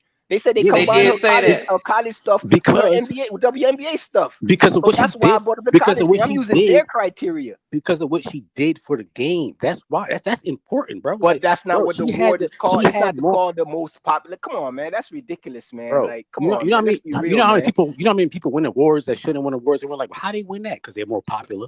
Like, come on, bro. It's not the first. So you do agree but you do agree that she shouldn't have, but you understand why she did. No, are you saying she deserved the award? No, I don't agree. I think she deserved it. But what I'm saying is his argument. Oh my goodness, bro. You delusional, bro. She did deserve it over Coco Gauff? Yes. What? Over Simone Biles. Really? Yeah, because oh my goodness. In the Olympic year, but let me in tell the you Olympic year that she dominated the Olympics. Because she dominated the Olympics, bro. Simone Biles' household name already, bro. You know what I'm saying? Coco Gauff. That doesn't matter. So she should get penalized for that. Can I get what I'm trying to say out before you reply? All right, let him get it out. Go ahead. Get it out. So Simone Biles' household name already been dominating. Coco Gauff, great player. She's doing a lot of great things for tennis, but she's not doing for tennis what Serena Williams did for tennis. That she's not breaking it out like that. Caitlin Clark, it's about the impact she's had. It's about the money she brought in. That has that came into effect. I guarantee when it came into this, saying, "Yo, the women's league is being talked about more than ever." And this girl, Katie Ledecky is another name. They gonna say this girl is one of the main reasons why this league is exploding right now. She's everywhere. Everybody's talking about her. They're gonna give her that award, bro. Especially right now in the climate we in. And how everything's so political on the left or the right, and being the media is more left and right, they were definitely going to put a woman on there, and the perfect woman for them to put on there was Caitlin Clark. Come on, bro. Like, it's so many factors that went into that award, and it makes sense for her to win it. If you're looking at it from like the media standpoint, from the Time magazine standpoint, and how she played and how she brought money to the league and eyes to the league, it makes sense. Now, you don't have to agree. Now, granted, I'm not saying you wrong. Everybody had their own opinion. You know what I'm saying? I'm just saying, to me, she deserved it, and I think that anybody who says she don't, that's their opinion. That's it. Everybody got their own award. opinion. It's called Athlete of the Year. It's pertaining to what you have done as an athlete. What you're telling me, bringing the customers and making all this money has nothing to do with being an athlete. That's like if they would have gave Johnny Manziel when he was at his height of his popularity. Yeah, because he was real popular. Come on, man. For that 1 or 2 years, Tim Tebow an award. Well, not Tim Tebow, he was winning, but still though, that's like giving Johnny Manziel that thing when he was really popular. That's ridiculous, man. It's called Athlete of. If you want to give an award, I don't mind giving an award, but make up an award for her, like they made up an award for Kennedy Carter. Make up an award for her. Don't give her Athlete of the Year. When you look at all the other people that have won, there's been 5 people that have won. And Jay Bird, when you you look got at to think the other about 4, come they're on, champions. man. They're winners. The year that they They're won, winners. their athletic resume was top notch. What are you talking about, bro? You sound ridiculous saying she deserves it, bro. She didn't deserve that. But listen, if we get it's the Athlete of the Year award, we know that, right? But we talking about pros, right? It goes more to just being the best athlete, bro. It's also about your popularity and what you're doing for your prospective sport, bro. You know what I'm saying? That's literally how they're looking at it. What do you mean? And Time Magazine is a business too. Like they're looking at it like, yes, she was one of the top 5 in MVP voting. She was Rookie of the Year. You know what I'm saying? She broke all these records in her college performances and in the WNBA Rookie Year, and she's bringing in all these numbers, and she's popular. They're gonna put all that into a box and say yes, athlete of the year. I get where you're coming from. Bro Clark. I understand why they gave her the award. I just don't understand why you're saying, based on her accolades, why she deserved the Athlete of the Year award. That's what we kind of. I understand why they gave it to her. I understand doing it. Hey, Sister Keisha, Jay Byrne and Mo3, Brooklyn is on the panel. Sorry, I didn't mean to interrupt the conversation. I was curious about something. I love the conversation, by the way. I'm listening. But really quick, Bro Clark, when you come on mine and you broadcast, how you do that? I never did it. I'm trying to figure out how to do it right now. Okay, but so I gotta do the broadcast. It should be in the top right hand corner. In the top right hand, it should be in blue, and you push it to share monetization. It should say share live. Oh, I don't see that. Yeah, David Klaus you got the paid version, Bro Clark, or no? I paid. Yeah, I got the paid version. Okay, so it should be that. I don't see it. Yes, David Klaus in the chat. I understand Time doing it because the article is blown up and went global. I understand the impact of it. We just part ways on the deserving part. Do I gotta go like live on my channel first and then do it? So go back out. I'm gonna send you the link and then let's see if the live stream again. I'm gonna do it again. So I'm gonna post the link, go out and get back on, and then hit the link. It should come up because Mo3s did it without him even asking. Yeah. Keep Mo3, you got a channel, guys? No, I don't have no channel. That's what I'm saying. I don't know why he's doing that shit. I don't know why his did it, and then you see what I'm saying, Mo3. So I don't know what's going on. You know what I mean? And he got the same stream that I have. You got what I'm saying? So I don't have control over it, but I do make sure that anyone that wants to record the show, they are able to record the show from whatever platform. But what I want to say is this, y'all. And Time is a media company. So yeah, it makes sense. I wanted to say this.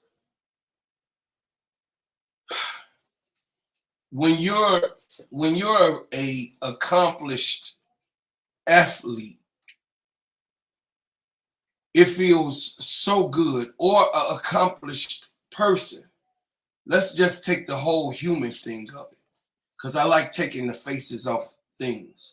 No matter what you've done, let's take basketball, let's take a football player, let's take the person that's at your job, just a person that has put in the work and that is the best at it. And then not only being the best at it, because you got some people who work 48 hours just as good as a person that works 60 hours, okay? But that person, I'm trying to make sense. That person that works 40 hours, it's like that person worked 80 hours.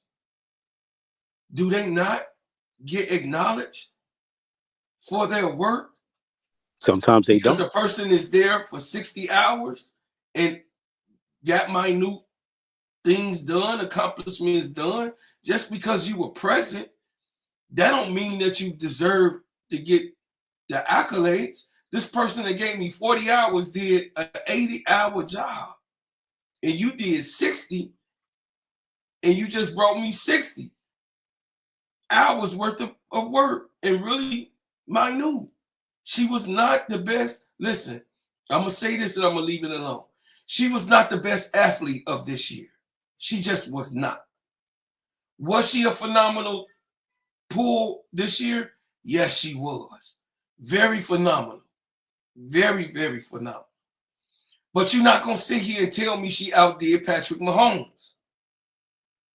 And You're not in not gonna popularity tell either. me that. You're not gonna tell me she outdid Simone Biles, who had mental situations going on with her. But they were talking about her size. They were talking about her weight. They was talking about her darkness. They were talking about her. They was giving her pressure. She had to win. If she don't win, she's going to be washed up. She's going to be the biggest wash in history. Under a lot of pressure. She had to go through all of those pressuring things, and then not only come back and be elite, but a champion. So she had to win or else. It was win or bust. It was win or bust.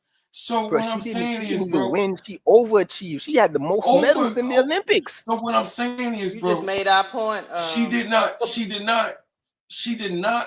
Did she win the WNBA championship? No, she did. She did win Rookie of the Year. She did win Rookie of the Year. Oh yeah, she did that. She did break a lot of different records. Yes, but she also broke a negative record, which is she turned the ball over more than anyone that turned the ball over in history. So what I'm saying is, Jay Byrne, I feel you. Your opinion is valid, and I can see it from your lens. I'm not saying that I can't see it from your lens. I can see it, and if I'm a betting person, I'm gonna see it through your lens because guess what? That's where the money is, right? But the truth of it, we tell the truth of it. The truth of the matter. Was she the best athlete that was seen this year? No, Camila Cardoso won the college championship. Camila Cardoso did that. So she didn't win in college. She didn't win in the pros. So you have not. Michael Jordan said this. He set the standard. He said, if you don't have a ring, don't talk to me about nothing when it comes to basketball. He said a ring. That included Allen Iverson. And we all love Allen Iverson. But he made his statement. That don't mean that he was right or wrong. But I'm just saying, what can you say with someone that has achieved and someone that hasn't achieved, and you give them, I mean, that's where the white privilege is in. That's, you know what I mean, Sister Lakeisha, that's where I'm going, where she knew on that stage, this is what I felt. She knew she didn't deserve to be on that stage. And I believe that her people covered it and did it strategically to say, you got to mention the white privilege now. You got to mention that. You got to let them know, get them on up off of you because you don't deserve this award. It was strategic now. I'm going to let y'all go. No. Real quick, any chance we get to big up I black just want to women, say one thing, all then I'm for it. going to keep quiet. I want to say one thing. Even if you was to take the championship thing out of it, she wasn't even the best athlete in basketball, female. Asia Wilson had a historic season, never before seen. Did all types of stuff, like broke records, did all types of amazing things. She deserved it over Caitlyn as being the athlete of the year. So even if you don't put the championship thing, the winning into it, because Asia didn't win, but just what she did, just the type of athlete she was this year was leagues and miles above what Caitlyn as an athlete was this year. So I don't get this, how you feel she deserves it. I understand why they gave it to her. I know it's a strategic move, and to be real, I think this was a ploy to try to get her in on Rival, because you know Time is owned by Warner Brothers, then Warner Brothers also own TNT, and they the ones that they made the deal with Unrival, and they was trying to put the extra money or incentive to get Caitlin Clark. So this was probably one of her ploys, and she just outsmarted them. That's how I feel about it. But I don't think she deserved it, man. And if you think she deserved it, you're ridiculous, bro. Jonathan, well, look, Jonathan, you've been waiting. Hold on a second. Jonathan been waiting.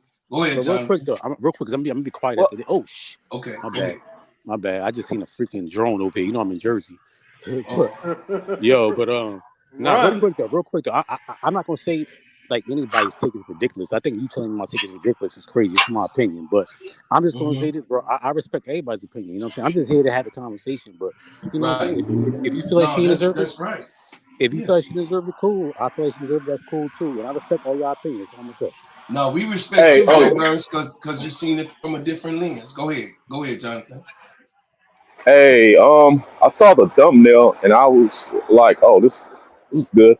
So we must be talking about these little lame, false narrative creating podcasters, hating on Angel Reese and them, huh?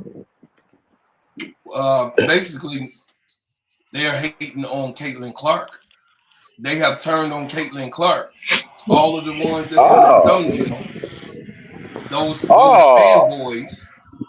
fanboys are actually saying that Caitlyn Clark has taken the knee.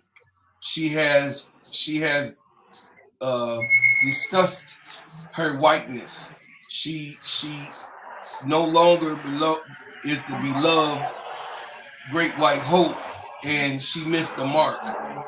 She has been taken in and been bowed down to the lesbian-led leftist Black Women's League. Let me say this. We also noticed by now that Caitlin Clark's that fan base of Caitlin Clark, they were fake this whole time. That there goes to show you right there.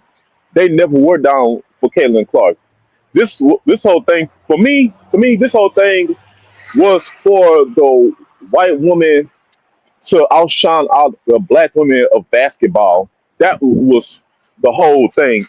So they all put all their eggs in one basket, pressure and all attention on Caitlin Clark in hopes for to do that. And they got hit with a rude awakening because we all know that basketball is a African American dominating sport, men and women. You know what I'm saying? And but anybody could be a dominator. It could be any sport, like regardless of race. But black people are just really good at it. Some of us that's not good in basketball, we practice a few, for like 6 months, and bam, we're good at it. That's just, you know, we just athletic and talented like that. But that doesn't mean other races are not. We just got uh, work, the hardest work ethic to get to where we at. So for everybody to use Caitlin Clark as this, white hope to like make this WNBA finally a white dominated sport, and thinking one white girl is going to like change that whole thing is just complete nonsense. First of all, Let me ask you this. my years. Let me ask you this, Jonathan. So when it came to the Time Magazine award, do you think that it was for her popularity or was it for her sportsmanship? That's a good question. That's gonna be hard for me to answer because we gotta see what she's what's gonna happen when the season comes. Because remember, like her fans made her look so bad that these WNBA black players are not gonna be comfortable going on signing in Indiana. Like her fans giving out these defensive players, blaming them when they lose, and not blaming her, giving her the credit when it's her Aaliyah Boston because Mitchell, she got credit for those wins. You know what I'm saying? Like just making Caitlyn look like this golden child to the point that they're trying to make the black her fans were trying to make the black women jealous of like of the accomplishments that she really didn't make. Now there's some accomplishments she made. There was some she didn't make. Like she didn't really earn all those awards. That time athlete mostly they're given, including the first team WNBA. Now that was all given. All that stuff was majority of the stuff was based off of popularity. But but I mean anybody can say that you know they stand for this. People should stand for black people and all that, but their actions have got to really say the words. They gotta say it. The action gotta say it louder because the words can words are just words. You can start anything. You can say anything and don't mean it. And my own thing is, it's like there's no black players coming to Indiana, and she's winning this athlete of the year. It's just kind of strange that she spoke all of a sudden spoke out about it like as soon as she got the award, the Times Athlete of the Year award. And she's trying to figure out how she's gonna convince black women to come to Indiana. Oh, I know. I'm gonna say, we should appreciate black women because they the ones that made the sport special. Black men made this sport what it is. Black women are the ones who worked So hard and built basically, you the saying it WNBA. was. So basically, you saying it's the scheme of things. Is that right? It basically is kind of a scheme. I'm not trying to accuse Caitlin Clark of any other, but it happened. It just came too close around the time where she got the award, and she didn't speak. She had plenty of time to tell her fans to stop harassing or hassling and threatening these other WNBA players. She had plenty of time to do all this. She had plenty of time to address all the messes going on with her fans. And she didn't do that until she won that award. And, free agency is going to come around, and she's going to need more than a Leah Boston, a Leah Boston to go further. And she don't think Kelsey Mitchell is coming back. So it's like, now's the time for her to desperately find some help, and that includes. So it's like, what? Forget about it. I'm gonna just address it at this time. Or her handlers may have something to do with her doing that. Because remember, people said that she don't really do all that. Her handlers take all that for her. They tell her to sit back, relax, we got this for you. Okay, now's the time for you. You want time. Yes, now you want time after the year. Now's your time to say something. Hey, Jonathan, you got like a super bad feedback, but I get your point. Check this out. What you said was key. It was very, very key. And it's strategic on her people's side of also bringing people to Indiana. But I wanted to let Brooklyn come on in and let Brooklyn, let us know what's happening. Mute your phone, Jonathan, for me, because we hear a lot of All wind right. on this other side in the chat. Yeah, I'm outside with on the bus. All right. Okay. I'm doing more listening than anything tonight. This is not a topic that I'm really passionate about. That's why I really ain't jump on KSAP's podcast and talk about it. But I do agree with Mo3 and what he was saying, because I was saying the same thing on my podcast. I don't know what she did to get the award. I like Jay Burns said, I respect everybody's point. I don't think Jay Burns is wrong. Anybody is wrong for thinking she deserved it. We all got different perspectives. But me personally, to me, if you're gonna get to me, she deserved this award had she won her last game in college. And had she did something, maybe eliminate. You don't have to win a championship, but maybe eliminated Connecticut. Did something to get the award. But I don't know. I'm not that impressed with what she did. I understand that. She's the biggest name in women's basketball right now. So listen. But I'm also I'm just saying my opinion as far as I would if I was her, I wouldn't even want the award for real. But so that's why that's why my opinion is I don't know why she got the award. I'm cut from a different cloth, but at the same time, I'm not a hater. Let the girl have the award. That's how I feel. Listen, give her to me if they wanna. The way I look at it, the reason why I wouldn't want the award and I don't think she really deserve it is because when you start to give people awards for not really accomplishing much, then that just let them know where the bar is and they never gonna grow, right? So I feel like giving her award this prematurely is weird. It's almost like giving somebody. It's almost like if she would have got the MVP this season. It's like, it's plenty of times for her to get the MVP. Now ain't it? She not good enough. She wasn't the best, right? I don't think she was the athlete of the year. I think she was the biggest name in women's sports. I think she got what she deserved. Was the rookie of the year. I think she got what she deserved. I honestly also, this crossed my mind. This is a little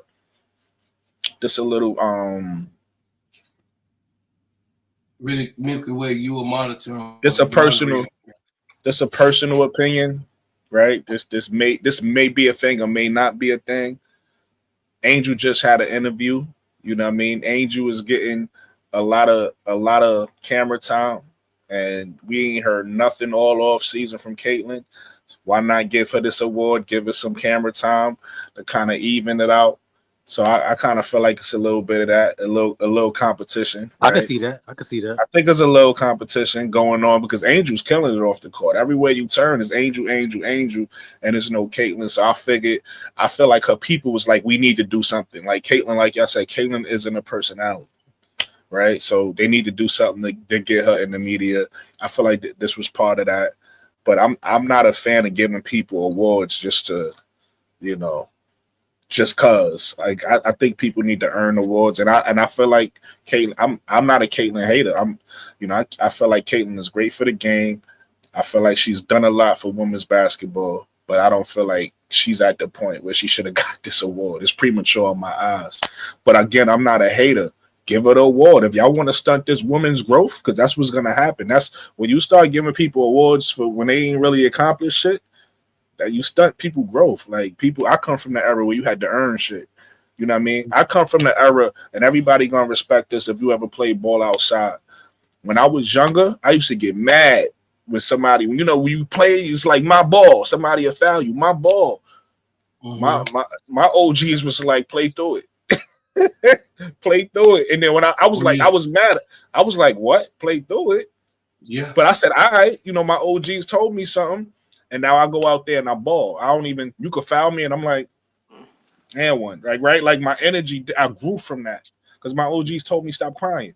You get what I'm saying? When you start rewarding people, for not really accomplishing things, they don't try as hard. They don't your bar lowers a little bit. So that's kind of how I feel about the award. But at the same time, like I said, I'm not a hater. So if they want to give it an award, yeah, give her all the awards. Give her all the awards. Don't say nothing when she like, and I'm not saying this is gonna happen to her. I'm just saying in general, this happens to people. This might not affect her at all. But don't say nothing when the championships don't come, right? Like, don't say nothing when you just get excited for a second round exit now, right? Because it's like we giving you awards. This is what we giving awards for, right? Uh-huh. So I actually agree with that too. So like I had a question, right? So do y'all think that season MVPs and final MVPs just be combined into just a whole year MVP? So like you shouldn't get no MVP for the season. You should just get an MVP for doing the season and then winning the championship. I guess you just be one MVP. You talking about once the season is over with? Once the season is done, you go to the playoffs and you win. Should you get the MVP then, or should you using Brooklyn's logic? Because I agree with it actually. Like, because I always had this opinion of saying like I don't even like giving somebody MVP for the season. I think the MVP should be combined with the playoffs. Like if you did the season and then you go to the playoffs to win, you should get the MVP. I want to know how y'all feel about that. Well, this is how I feel about it.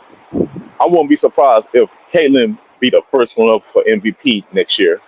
Because of these awards that she's getting, now she's going to be even more propped up and pumped up to be first year MVP. Maybe, because I don't know if her fans really going to turn on her for the interview at the time after the year. My boy, because I can't even hear you. Hold on. All right, can you hear me now? Yo, Broker, I still don't know how to go live, bro. I'm trying to figure it out. Nah, I hear you now, my boy. Okay, I can hear you, John. All right, cool.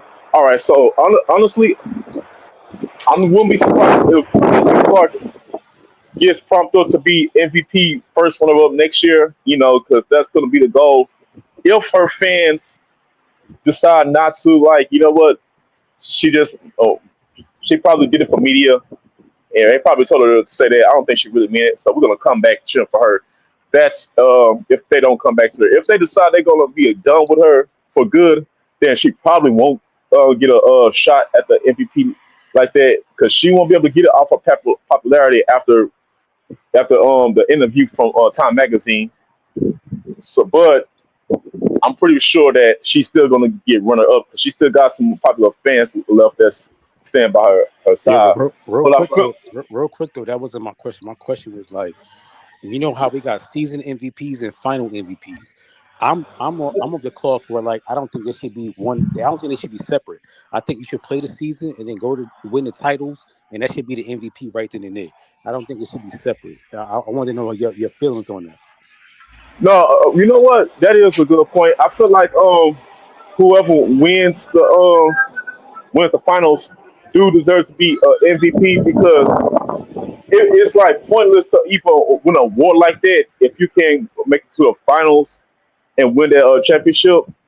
But at the end of the day, they sometimes they just base this off of stats and wins on the season. You know, they go by about how good you did for the season. They ain't gonna care about the championship and playoffs. That's not gonna count with that. But if anything, if I say if I didn't win MVP, at least I'm MVP in the finals. That's way more important than the season's MVP. I mean, I don't like at this point. I don't care if Caitlin Clark is win these MVPs or whatever they throw at her.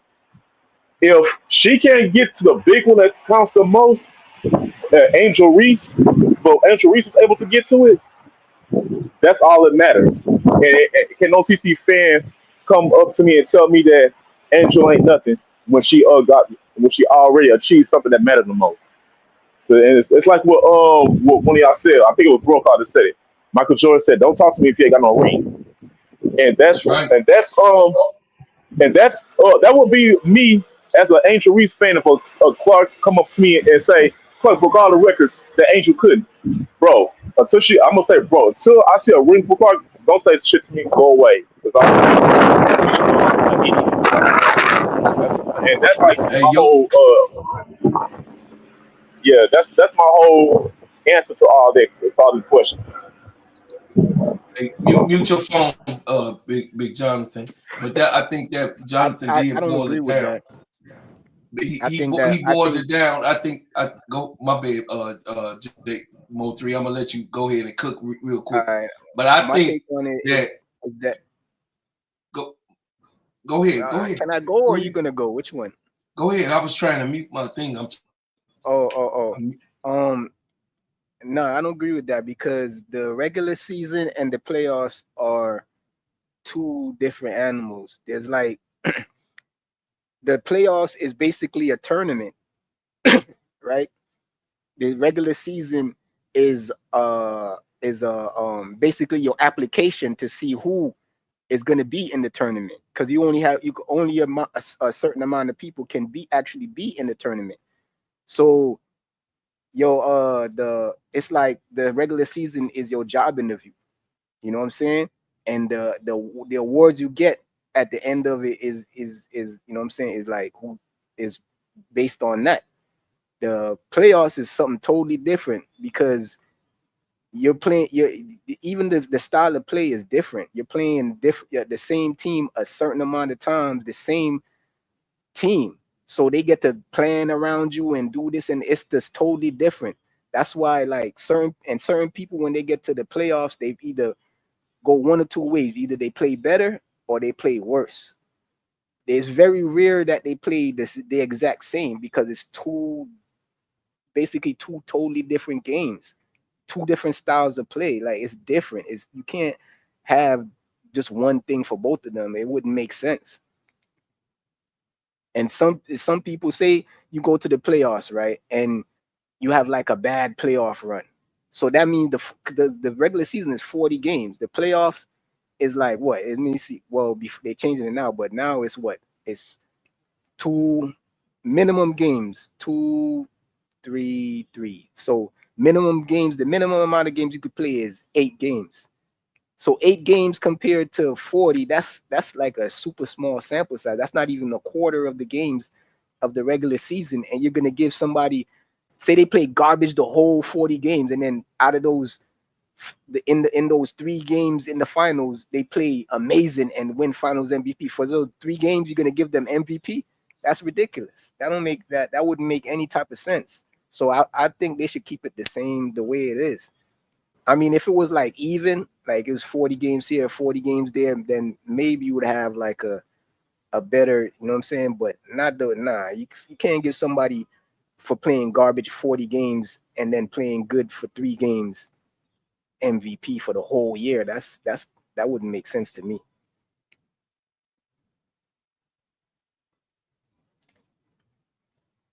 Well, I wanted to say,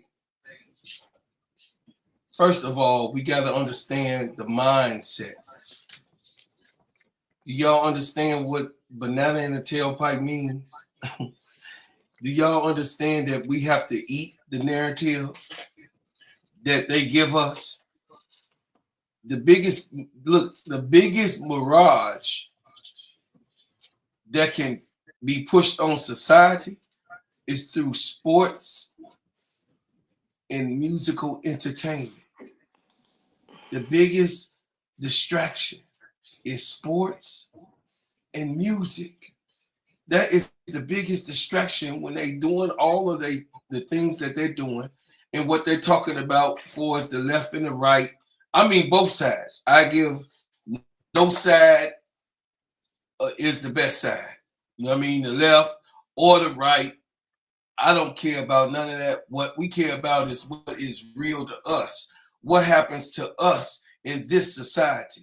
And the one thing that's happening to us is that the real pureness of us, which is sports and entertainment, is being tampered with.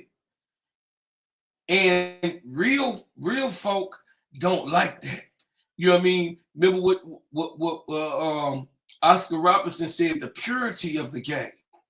Oscar Robertson said, by the game being so pure, he loves the game no matter if he made $1 a day when he played during the time that he played, because it was something that he loved. But now the finagling of money,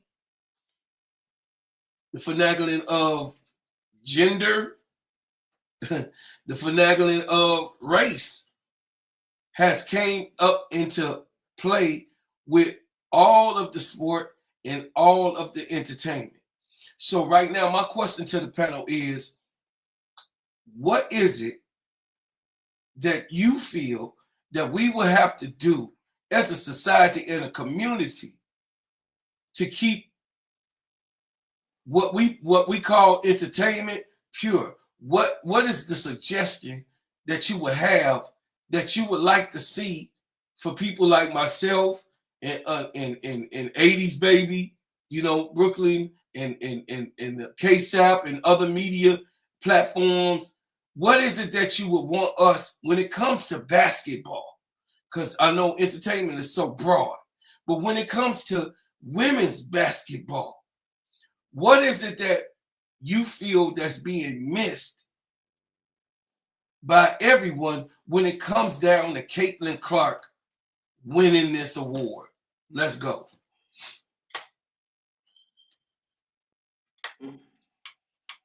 Who's going first?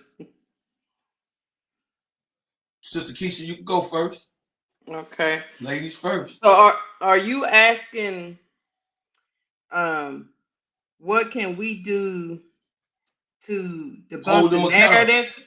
To holding them accountable. Well, first of all, as a country, we consume a lot of different forms of media. We consume on the TV, we consume on the internet, and we consume through podcasts and all this stuff. We have to be I think shows like this have to be cognizant to at least telling the real truth, even if you're not hearing it from the people that's perpetuating the narrative. You have to know that that the mainstream media, which I mean, as a Black person, we've been saying this for decades, that narratives have been pushed on us as a people for Lovely, you a years. moderator. For years. So when we have a responsibility, I think, when we get on platforms like this to actually talk through certain topics and actually get to the root of the problem, not just try to work on a story and try to prop somebody up as propaganda or whatever it is. I think these shows like this have a responsibility for that, because if we don't tell the truth and then mainstream media is pushing a narrative, it's really hard for the everyday person to decipher what's right and what's wrong. Mm-hmm. If you keep telling a person over and over that a woke mob is coming for them, I'm just using that as an example. If you keep telling a white person, Caucasian person, that a woke mob is coming for them, they actually start to believe that we coming for them. Whoever is a part of this woke mob is coming for them.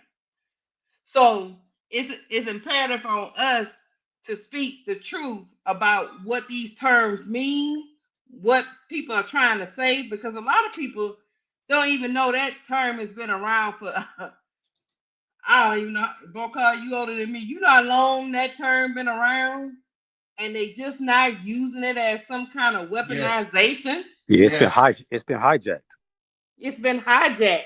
Like you said, it's like, what are y'all talking about? And so for me, since I already knew what the term meant, I didn't realize, and this is probably on me, I didn't realize that a lot of people didn't understand what the term actually meant. Because at first I used to be like, what is that about a woke mob? What is he talking about? They talking about Black people coming to get people? I was confused.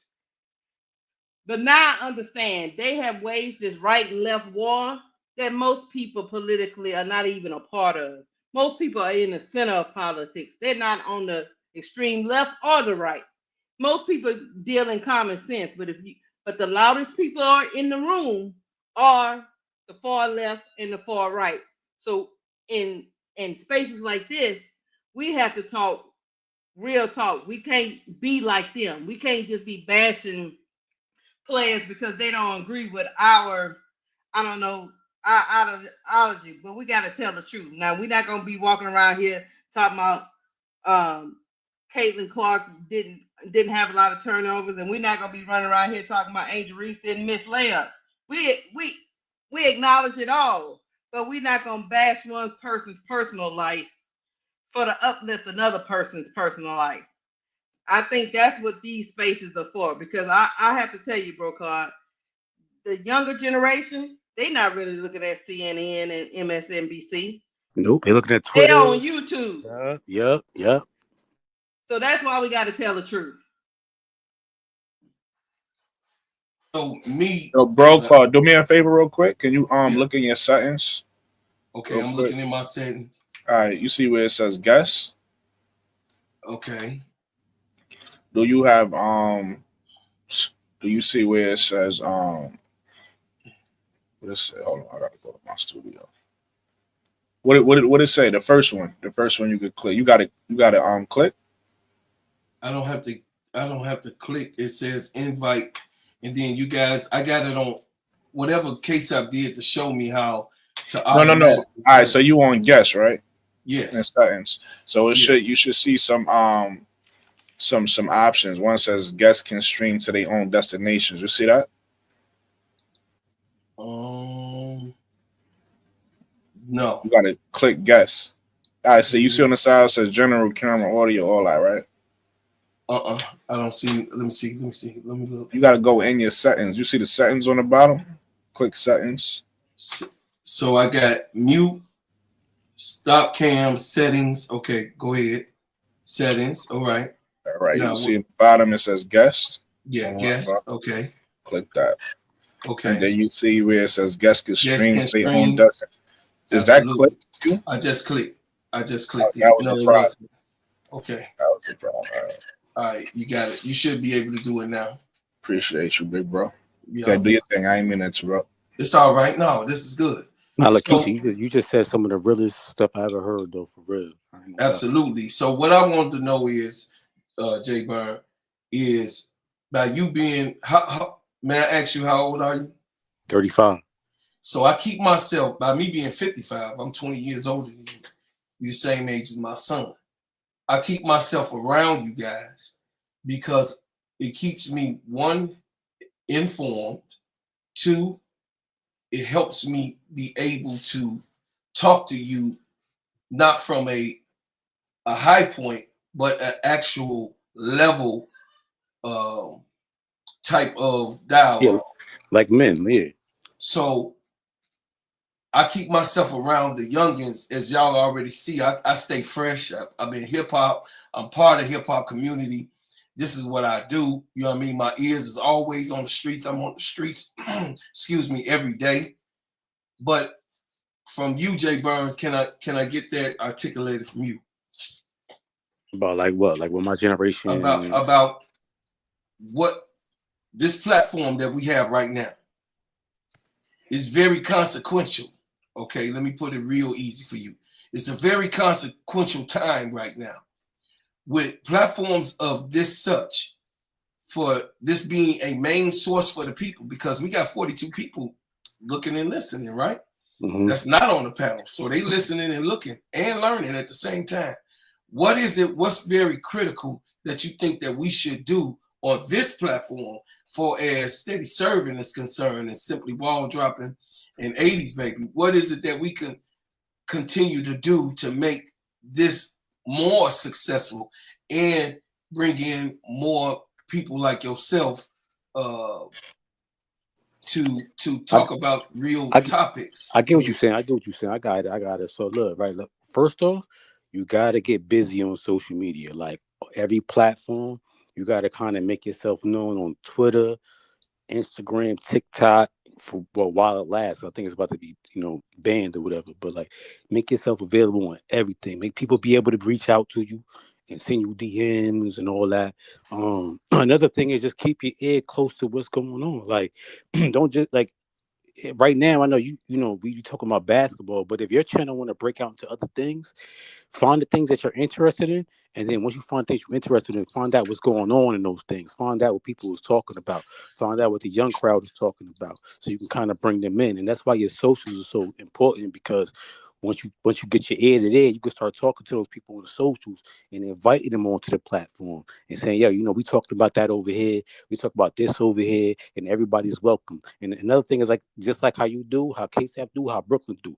Make sure everybody feel welcome. No matter the difference of opinion, just make sure everybody got a voice and can voice their opinions. And yeah, we're gonna crack jokes. That's how we do over here. We're gonna crack jokes.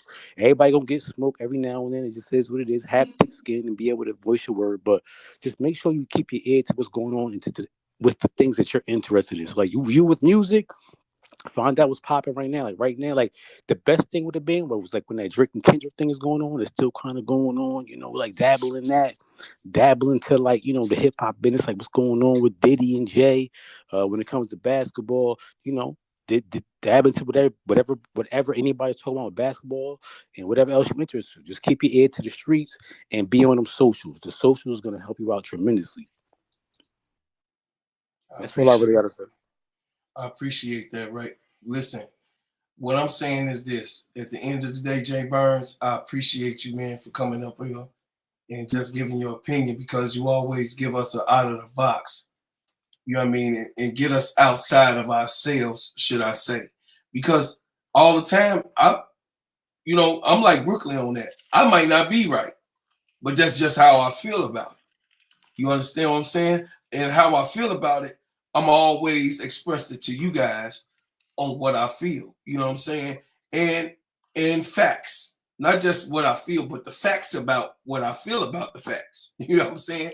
So we're gonna deal with the facts first. And then what I feel about the facts, then we're gonna do that second. Go ahead, Mo3.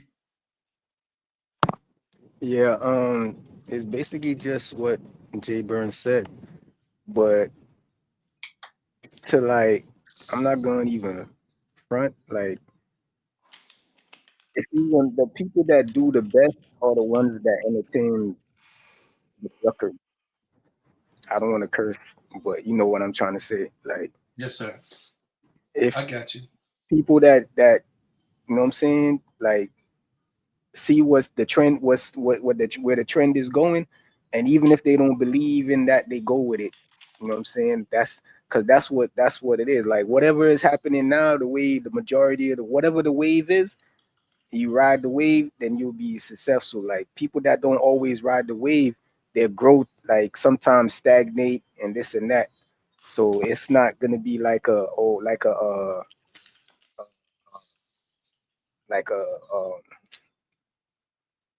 like a magic trick. Like, you know, you just get on socials and then you just gonna be like, you know what I'm saying? Like, if you get on socials and you're not saying what they're saying, they're gonna be like, who's this guy right here? I ain't going to him. So even when you get on there, you gotta be careful and meticulous to what you say and the people you engage with. But that What's is good, sports? that is the route to go to grow the best on here. Oh, absolutely. Yo, and then real quick to piggyback off what he said too, like, I'm old school YouTube, so I got this dude named Illuminati, right? So there's always two ways you can go with it. So what Mo 3 was saying, you know, sometimes people go with the BS, you know what I'm saying, because, you know, that's gonna make them grow faster. So there's examples of both sides. So it's a YouTuber named Illuminati. I followed him. He was just funny, right? Grew his channel off of 2K.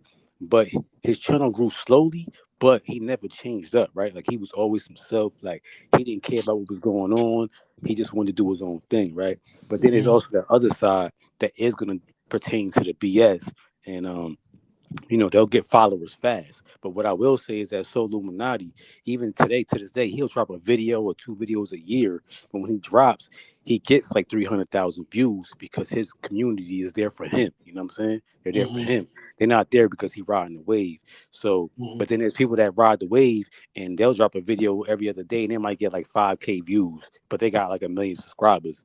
You know what I'm saying? So sometimes it's all about like building your community. Like, if you build a community, like, you know, we all from KSAT's channel, you know what I'm saying? So like, he built the community. So once you build the community, you can decide how you want to move. Then moving forward, but building community is definitely important too. Yo, Jay Burns, I got a question for you. It's good. When you get in your podcast equipment, I don't know if I'm ready for that, man. I'm shy, man. I don't like man. Like I said, like, I just started doing this, man. K-Sap was here, what do you say? Huh?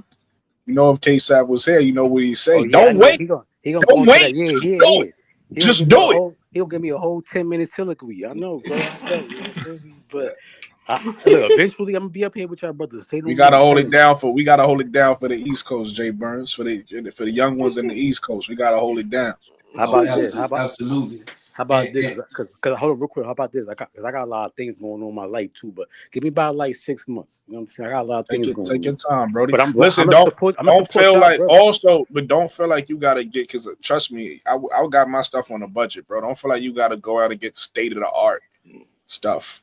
You feel me? Go get what you got to get on a budget, and then as you grow, you know, as you start to get better, as you start to gain followers, as you start to, you know, as you start to get better at what you're doing, then you start to get better. You know, you get slowly better stuff. So don't feel like you got to go get state of the art stuff. Nah, yeah, cool. So until then, I'm gonna always support y'all brothers. You already know, so you know, it is what it is. Yeah, I got me a new camera today. I was like, you know, I'm gonna figure this out.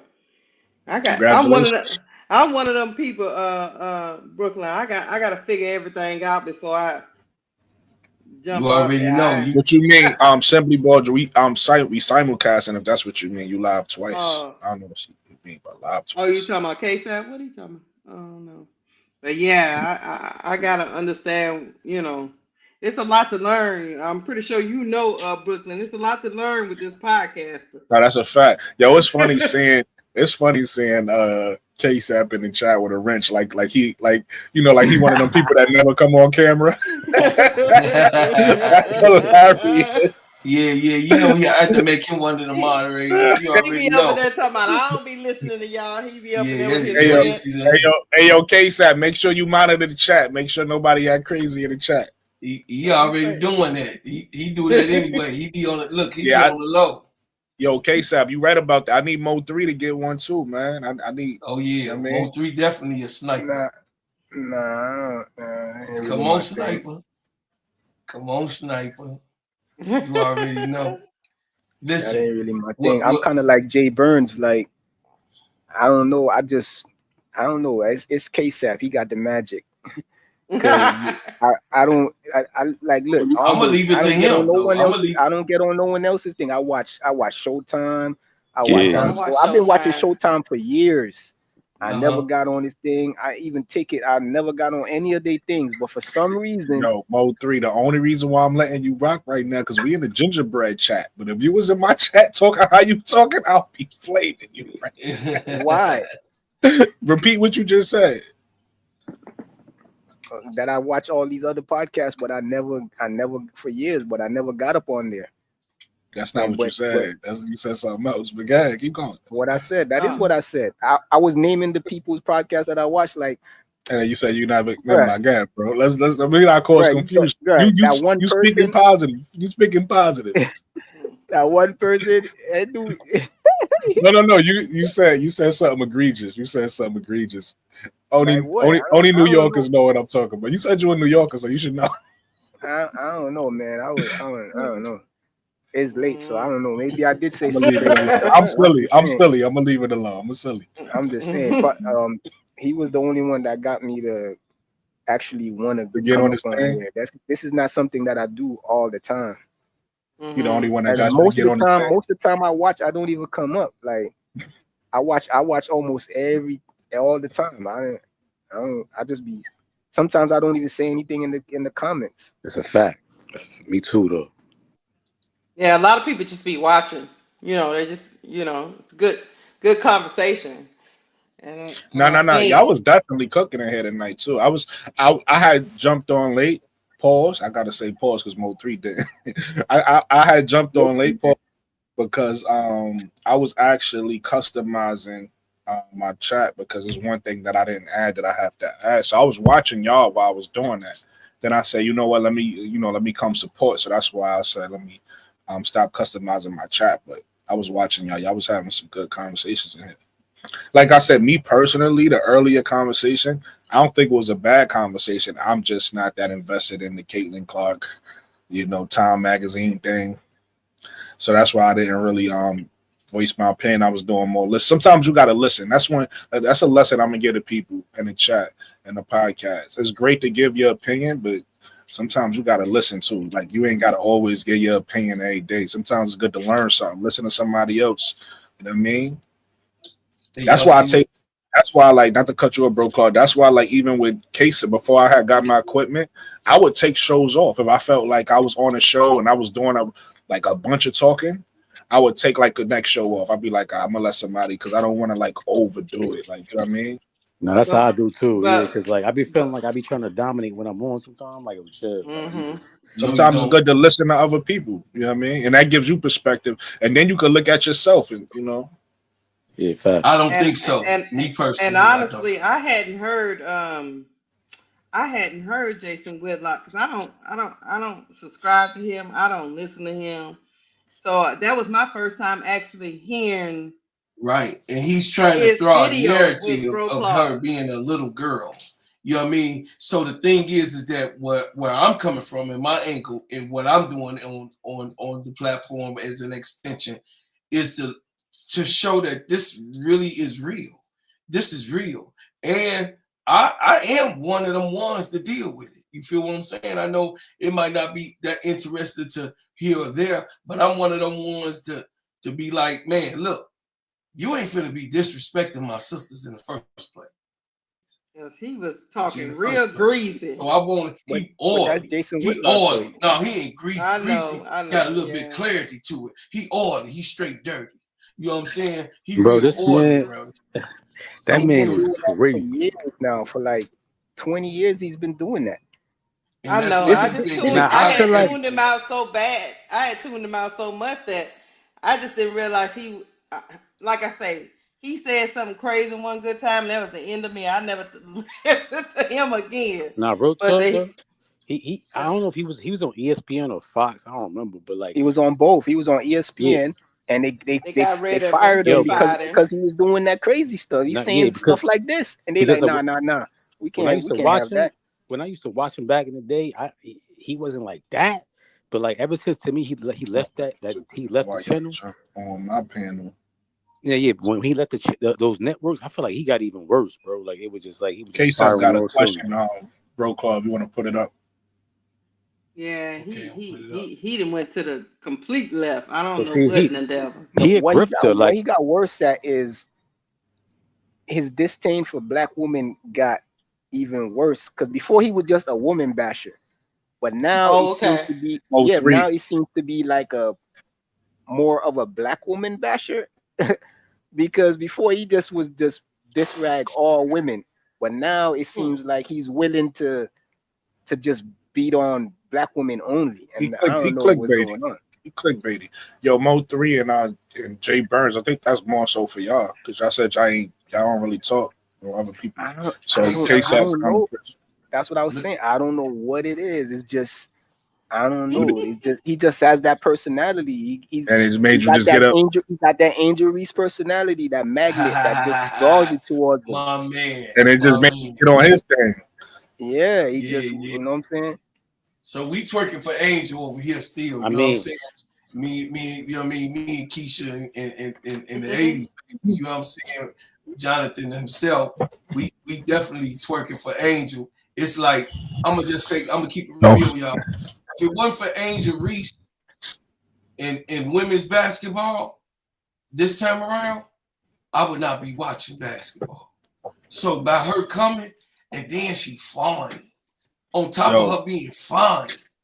For the she record, got personality and Yo, but hold on, swag. bro. I want to answer K-Sap real quick though, right? Like the thing that got me on his panel was like, I ain't gonna lie. I always say this when I first was like watching the W this year, like just this year with Caitlyn and all them. You know, I was a Caitlyn fan, so like I was going to a lot of pages, and me personally, I don't like to see somebody hardcore on the right side or the left side. So I was looking for channels, and one day I seen he was live, so I just clicked on it. You know what I'm saying? And then I started watching him for like, you know, like every now and then. I wasn't sure, but then he had a live, and then like me personally, like I said, I never been on a panel. I jumped on it, and he just let me speak. He let me do what I had to do, and that right there let me know like that's the type of channel I want to follow. He gonna let people come up there and say what they gotta say and feel how they want to feel, and he respects it. That's what like put me onto his panel. Like, and for me, I say it all the time. I was in Quita Love Sports first, and then I don't know if I was in her lives, but I saw her channel. I saw Chicago Sky Central. I was in a channel a lot, and then I saw Showtime, and Showtime had a panel, right? So I was like, oh, okay, I could jump on the panel because I'll be in the comments going crazy, just typing always. Y'all know me, I be getting my opinion. So I said, oh, they got a panel, jumping on the panel, man. Jumped on Showtime panel, and then the same day I think I jumped on K-Sap panel, and I don't know K-Sap, you know, just like different places got different vibes. I felt at home on K-Sap channel. You know what I'm saying? I just kept coming back. That's how that happened. Well, and also when I first saw K-Sap before I jumped on the panel, I want to give him this credit too. I respected the way he talked about women's basketball, especially Angel, because of, like a lot of these channels out here, you could tell it's clickbait channels. You could tell they just saying things for a reaction, right? So it's like, and I be killing them in the comments, like they annoy me. So when I saw K-Sap's channel, I felt like he was like fair and he was holding it down for Angel. I remember even one time, I don't know if K-Sap remember this because, you know, he get a lot of comments, but I remember one time because K-Sap is fair, right? Like he's not on one, like he's not going to be like with Jay Burns. So he's not going to be on too far on one side or the other. He's going to call it straight down the middle. So one time, I think he made a video about Cheryl Swoops that I didn't like. So I was in the comments saying, nah, we gotta hold it down. I think he was like saying that you know, that's what it was. He was saying she went a little too far with the Caitlin Clark stuff, whatever he said. So I was in the comments like, nah, I was like, you know, Caitlin got all these people that's like riding for her, saying all this stuff for her, and they not giving Angel no credit. So I'm like, Swoops don't have to. I was like, fuck that. And then like a couple days after that, I saw he was live, so I just hopped on the live. And that's one thing I respect about KSAP channel, because you are allowed to voice your opinion no matter, you know, what side of the fence you on. Most people try to kill you. Like, one thing I noticed about this community, again, remember, I'm still new to this community. One thing I noticed about this community, people get mad or they feel some type of way when you don't share their opinion. Yes, sir. And you know me, I don't care. My opinion is my opinion, right? Like, so a lot of people get mad when you don't say like the popular thing or fuck all that. I'm gonna say what I see or how I think or how I feel. I don't care who disagrees with me. I don't care if the chat is disagreeing with me. I don't care if I'm the only one with the opinion. If it's my opinion and I thought about it, right, and that's how I feel, I'm gonna share it. Hey man, listen, KSAP, you deserve just about everything that me and Brooklyn, we can't even hold a podcast long enough to really say appreciate, because I did not want to do this. You understand? I did not. I really didn't. I was good being on the panel. I was all right. Then Brooklyn jumped. I was like, oh man, little bro jumping. Okay, I ain't gonna let my little brother be by himself. You know what I'm saying? My baby brother out here, you know what I mean, running around in these streets. You know, I'm a big brother with him. I'm gonna just make sure, you know, ain't nobody gonna be coming for his head. You know what I'm saying?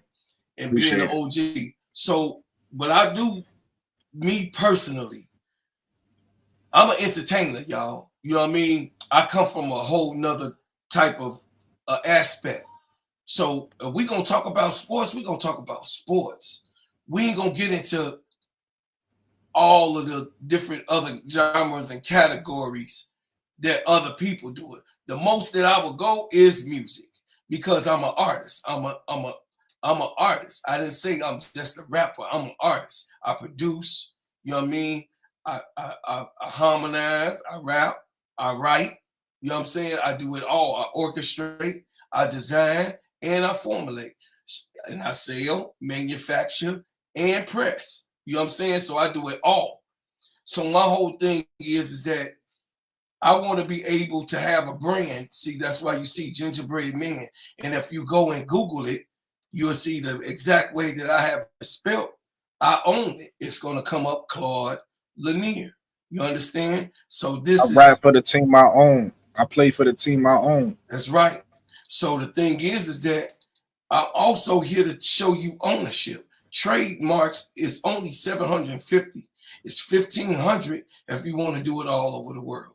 So you got something that you believe in, get a trademark, write it down. Do the things that you need to do. Write it down on paper. I'm here talking to y'all, but I got stuff written down on paper for how my assignment gonna go. You got what I'm saying? Lakeisha. I got it. The way that I want to do the show, I also got it. Everything that we did, I didn't went to the blank sheet of paper. Hey, Lakeisha. Cover. Go ahead. What's your podcast name gonna be? I was trying to get off on mute. I don't know. I'm still working on naming. All right, I gotta go. I gotta make sure. What you said, 750, bro? Code. I gotta go copyright Lakeisha real quick. You gotta copyright. Oh no, it's the copyright. That ain't nothing but is it $25, $30. The copyright anything is $25, $30. But to take ownership for is to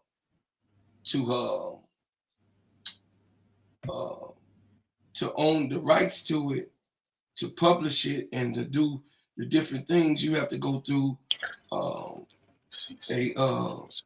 a lawyer, get you a nice little lawyer. They got them online, copyright lawyer, or you can just go. You can send them right to the state, to DC.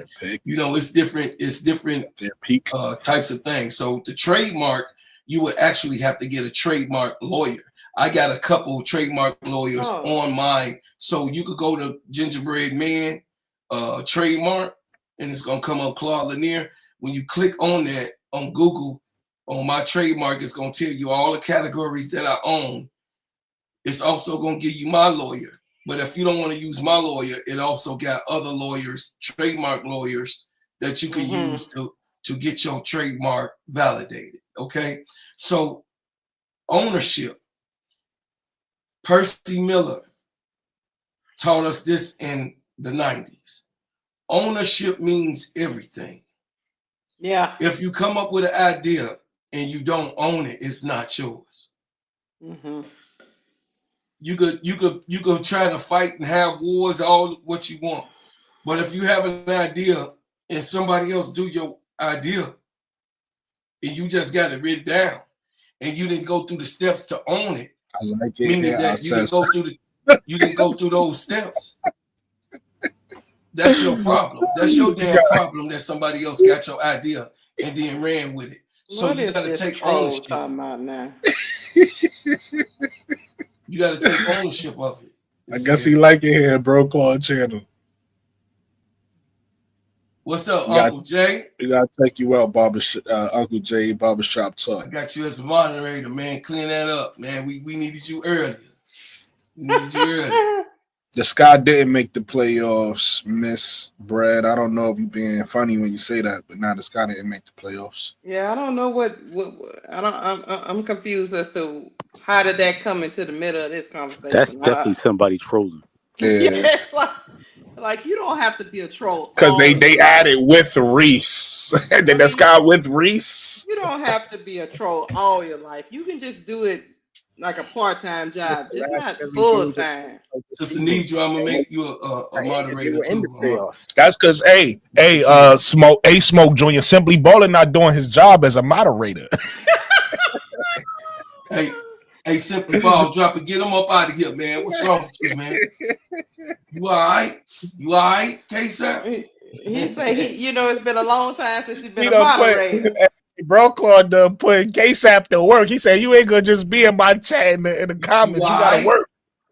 That's right. Uncle Jay. Do something. Uncle Jay, get it cracking. You already know.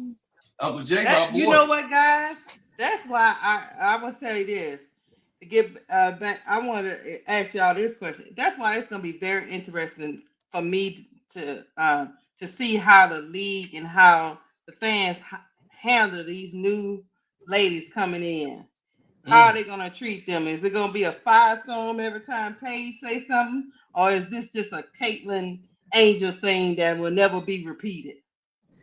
I think it depends on the media. Like I think us in this panel, we know how the media moves, right? But the media moves the masses. The masses are gonna follow the media. So if the media start picking and choosing who Caitlyn beefing with or who Angel beefing with, that's what it's gonna be. That's just how I feel. Yeah, because they already attacking Juju, and I'm trying to understand why. I think it's more so. I mean, the content creators that's in love with Caitlyn Clark is gonna attack everybody, but I think it's something special between Angel and Caitlyn, and that's why every time they play, is magic, right? I'm talking about the ratings, and every time, and not every time, but if you look at the schedule, the WNBA, the numbers people was like, make sure that they playing right on the first, right, 5 times on the first. So it's like it's been like that since college. It is what it is. When you it's certain things that you can manufacture, and there's certain things that just happen naturally. Like nobody foreseen Angel. They 2 different positions. They 2 totally different players. Nobody foreseen that being a rivalry, but it is. It is what it is. I never thought I'd be here. Word to my mother, I never thought I'd be a women's basketball fan, but I'm here, and I'm here to stay. Like, you know what I mean? I love it. I love it here, right? So it's like, and I love the rivalry. I don't, you know what I mean? I love it on the court. I mean, obviously off the court, we're going to have, because the fan base is the fan basis. So we're going to have our fun banter back and forth or whatever the case may be. But it's an on the court rivalry, right? I don't hate Caitlyn Clark, right? I'm more of an Angel Reese fan. Like I hate the people, again, I hate the people that just won't be honest. Like some people try to draw the line and be like, I'm a fan of them both equally. No, you're not. In the matrix. You like one of them. You like one of them more. Just be honest. I like Angel. People like Caitlyn. That's cool. Ain't no issue. Ain't no beef with that. but I enjoy the rivalry, right? I enjoy, and it's fun. I'm gonna ask you because I think I heard you say this before I got on, Jay Burns. You said you don't really watch college like that, right? Or you know, I think you're just getting into it now because I heard you talking about it a few weeks ago. But you said you didn't really pay attention to college like that, right? No, yeah, because like when Caitlyn was in her junior year, I was just catching a couple of her games. You feel me? But then No, but look, now, not to cut you off, but look, that's important, right? Because I feel most of Angel fans followed her from college, or they know what she did in college. And most of the people that's like in the WNBA that they don't understand why people like Angel, never seen her play in college or never really don't really care about college that much. And I think that's where the difference is. Because if you pay attention to both of their careers, they both were stars in college. Both of them were stars in college, right? They say somebody. Oh, okay. And they both were stars. Like they both been stars all their life, all the way up until now. It's just that Caitlyn translated a little. She struggled in the beginning, but then she kind of found her footing.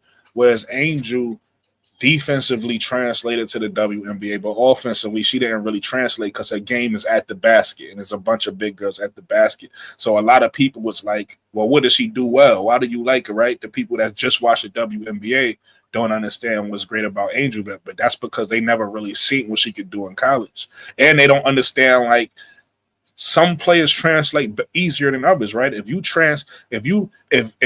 my whole life I've been playing against guards my size or smaller or maybe a little bigger, and I get into the WNBA and that don't change, I don't really have an adjustment other than the competition getting better, and I just have to adjust to that.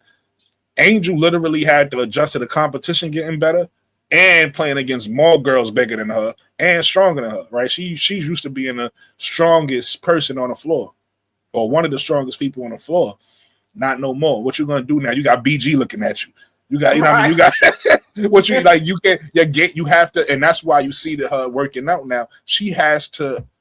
Her game has to evolve for her to continue to grow and be the Angel we know. She has to evolve now. She can't be the same Angel she was in college. She got to be a different Angel in the pros. Whereas Caitlyn could be pretty much the same Caitlyn. She just got to take the same Caitlyn to another level, right? But Angel got to evolve to a different player because she's playing against bigger women, stronger women. You can't just bully them like you was bullying them girls in college, right? So that's the difference. But a lot of people don't know that because they never saw Angel in college. So they look at her now in a year where she didn't have the greatest rookie season offensively. They look at her now and be like, well, what does she do well? She just need to rebound and just pass the ball. And it's like, nah, she's a star. She's a superstar. You're going to see that. She's going to grow into the superstar eventually. But a lot of people don't know that because they never watched it or don't know much about what she did in college. Yeah, there was no Aja Wilsons walking around college. No, the thing about college with Angel is if she had to go against a top person at her position or somebody bigger than her, it was probably about a handful of them, maybe 4 of them in college she had to deal with, and everybody else she a bully. She went to the WNBA with it's damn near one on every team.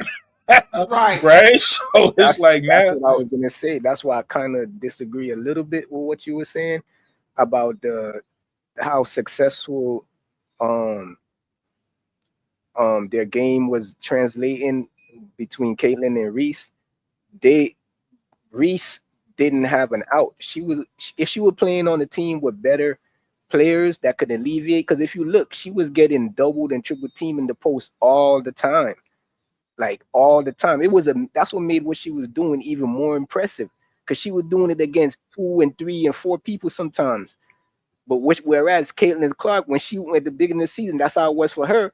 But then they stopped doing that. Partly because of what Bro Claude said about, I think the league put out a shit like, oh, okay, don't do that. But it was also partly because they couldn't do it all the time because her teammates were just that good. Because what started to happen? They would trap her, and what she do? She'd give up the ball and get an assist. So if you really look, like, her shooting did improve, but it didn't improve that much to the point where you'd be like, oh, nah, she's her game really translated now. Because even with her improvements, her numbers are still way lower than it was in college. Not supremely lower, but they're still lower than it was in college. So it didn't exactly translate the way that it seemed. It's because her team was just that much better. She had help. It was easier for it to look like it translated. The load was lighter. had a harder time on the offensive end because she didn't have really that much help. You know what I'm saying? And then it showed in the second half of the season when they first came back, Kennedy Carter was missing all them damn games, and it was just Angel out there. You could see like, oh man, yeah, like they were just like she having collapsing. a tough time. They would collapse on her all the time. She couldn't really do anything. Really quick, Brian Allen, Hans, I agree with you. 13 and 13 is good in my book as well, but Angel's a 25 and 15 player. Yes. On 50, she's not a 13 shooting. and 13 player. That's now, what I'm I saying. agree with like you. That's great. That's good for her. Like I ain't take nothing away from what she did. I'm just telling you who she is. I'm telling you who that young woman is. She gonna, as long as she continue developing and she gets stronger, y'all gonna see Angel's potential, right? Absolutely. She didn't have her rookie year wasn't her potential. That was her adjusting to a new league with stronger women. And 13 and 13, like you said, is good in my book as well. But Angel is not a good player. She's a great player. And going straight to the pros from college in like a month is just crazy to me. It's real crazy, right? It's like 3 weeks. You gonna play? Simply ball dropping. You monitoring the chat? You got it together. You got it together, K baby. You and Jay, you and Uncle Jay better have this together, man. Hey, Y'all Mo3, OGs up in here. Mo3, you don't be looking at the chat. I don't think he calling KSAP calling you. So I think this rookie class this year is what's really good because coming straight from college is phenomenal to me. I mean, to even have impact in a professional league in 3 weeks is just I can't read that. You can read that, Lakeisha. I don't know. Jay Burns at Reddit. What that mean? What they say?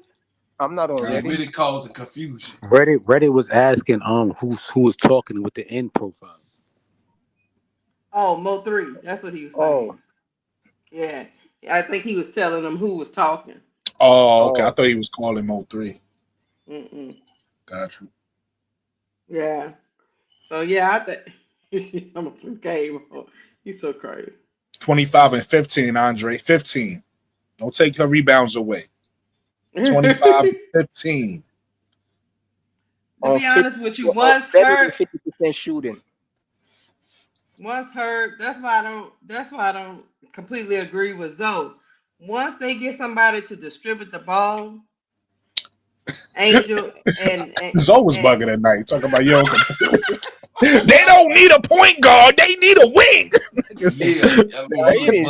They need both, nigga. They need both.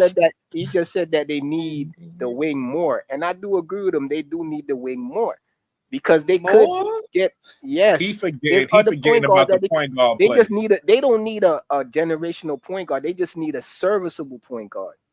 That's like, you know what I'm saying? But they need they do need a really they need a better than average wing though.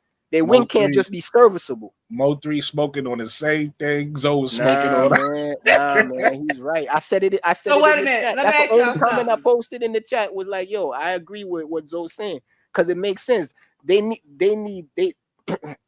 get two things from the wing that they need.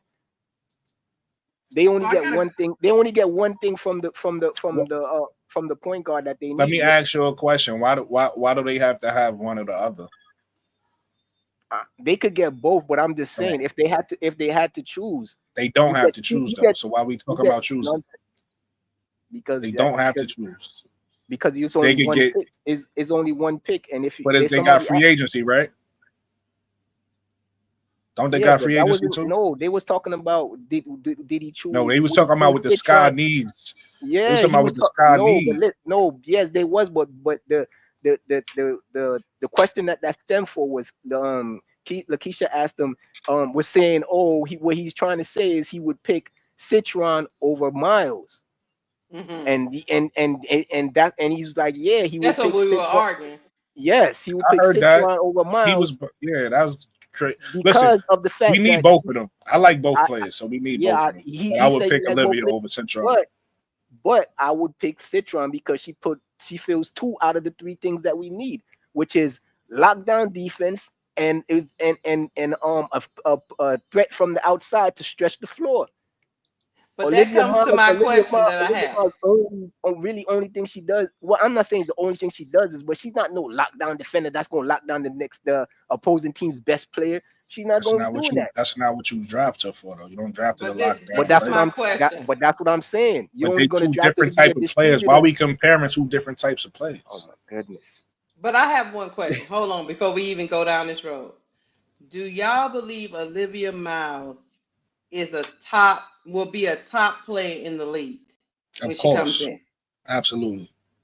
So if we do believe that, kind of like, do you think she'll be like as good as Caitlyn or not?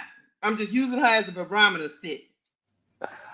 I wouldn't compare them, but I think to answer your question, yes, I think she'll be as good as Caitlyn, but a different type of player. They're not the same player, so it's hard to compare. Right.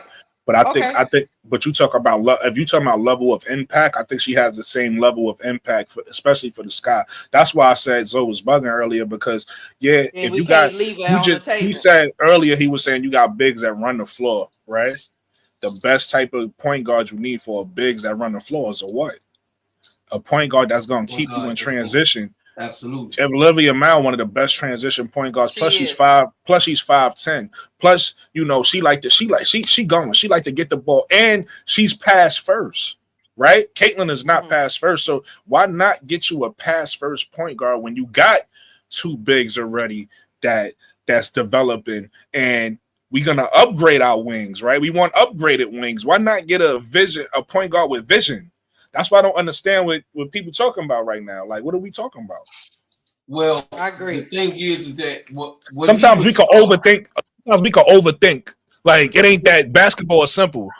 It's very simple. I say that all the time. It's very simple. The thing is that you do have Andre. Those people. We need both. That have X's and O's going on in their head. You do have people that try to analyze the game and get very, very analytical, right? So by you having those type of people, me personally, it's very simple to play defense, and it's very simple to play offense.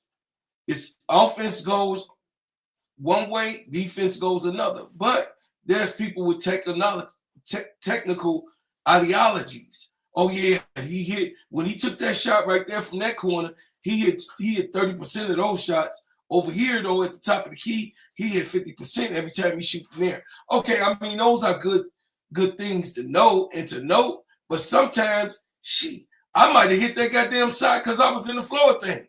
More when I'm at the top. You got what I'm saying? I see you, Jonathan. I see you, Jonathan. I see you with the Reese's Pieces Puffs. I see you. Y'all don't see Jonathan. He acting up around here. He got the I see him. He acting up. Well, we twerking for Angel around. You got you some cereal. Hey, listen, we got 55 people right now that's watching this live. Hit that subscribe button, y'all. Hit the like button and share, man. I'm with Brooklyn. I just think we need. I think we need that pass first point guard. We do. If she available, I'm taking her. And they're right. We need wings as well. I don't know why that became like we can overthink things. I don't know why it becomes why we can't get the guard and the wings. I mean, why and then I've been, first of all, I was trying to came up earlier because Prince was funny to me what he was talking about, because I remember not just him, though, it was a bunch of people talking about, we don't get Olivia Miles, I'm trading the third pick. And I was like, nah, we're going to get Citron. That's what I was saying. Now all of a sudden, everybody loves Citron. Okay. Oh yeah. No, okay. But so I'm of the thinking that if Olivia Miles is gone, then you get Citron. Right. I was pushing back on Zoe because he was saying, remember, they were trying to say Citron, I was like, hell no. Hold on, one at a time. Oh, I'm sorry. I was just pushing back on Zoe because Zoe was like, well, we can just get Citron with that number 3 pick, whether Olivia is gone or not. And I was like, And listen, that's why I camped up, because I remember just a couple weeks ago he was talking about if Olivia is not at 3, I'm trading the pick. That's what he was saying. And I was like, well, I said I would pick Sonya. I said I would go get Sonya. And he looked at me like, nah. He was like, maybe at 10 is what he told me. So I was like, okay, he must have changed his mind. It's fine if you change. I'm like, We all change our mind. But Brooklyn stood 10 toes down from the beginning. I'm just being Brooklyn been saying, I would love to see Sonya on this team. We need a Sonya Citron. Now everybody's on board after a couple games. Great. I know Uncle Jay. Uncle Jay, I know you don't like Citron, but you know what I mean? Citron, I mean, breaking it down. Remember when I was talking about defense? Somebody that plays defense and don't care about her numbers in particular. Yeah. She cares but don't care. She's going to play the best lockdown defense available on the court. And what Zoe did today, he just broke it down to prove what they were talking crazy last week, Sister Keisha, because I said Citron is one of the best defenders in college. They, oh no. They did come for you, bro. Do you remember that? Yeah, they did come for you. I say, listen, the way that Sonya Citron plays defense, she also plays to anticipate the second coverage, right?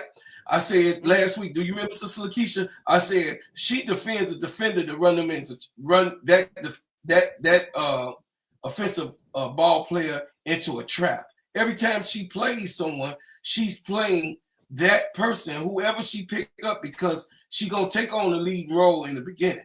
Whoever she want all the smoke. See, she's smart too. I'm talking about. She won't listen. If it's Paige, if it's Haley, Van Liv, if it's Fly J, if whoever it is, she want all the smoke. Sonya Citron want all the smoke. She already listen. She said it. The coach said it. He gonna put on the hardest people to guard, and then she runs those people into traps. You could tell on how when she played against Juju had a hard time scoring. It was a reason why Juju had a hard time. Yeah. I ain't gonna lie though. What really made me a fan of her that game was that like, and I'm sure it's a lot of coaching too, right? But I think like whenever Paige was on the floor, Sonya was on the floor. You feel me? That's whenever Paige was on that bench, Sonya said, "I get a rest too." Whenever Paige is back on that block, Sonya was back on that block. Like I was like, yeah, she up for the challenge. I'm like, yeah, she want all the smoke, and she was playing great defense. And like I said, like Paige got her points, but a lot of that was because of switches. But at the end of the day, like she was playing real good defense. She was ready for the challenge. She was hungry, and I was like, yeah, I'm a fan there, like real shit. And Paige is a great player. You're not gonna completely stop Paige. Exactly. But what she did do, Paige, she frustrated Paige and the people around her, because Paige wasn't getting her points in the flow of the game. She had to work for them. She had to work the whole night. Paige, listen, Paige had to work the whole night, which she not used to doing. You got what I'm saying? This is the second game that Paige had to get involved. The game before then, when Paige was playing, she didn't score the whole first half. So this game, Citron is on. You know what I mean? You could tell when Paige has good defenders, her numbers go down and it's harder for her to score. So those people, what happened was that when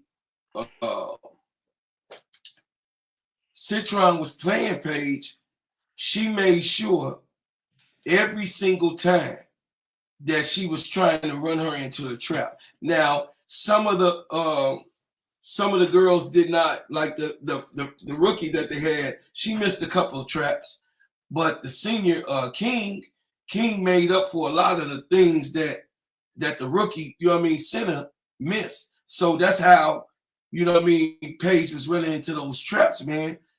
You know, on different sections of the court.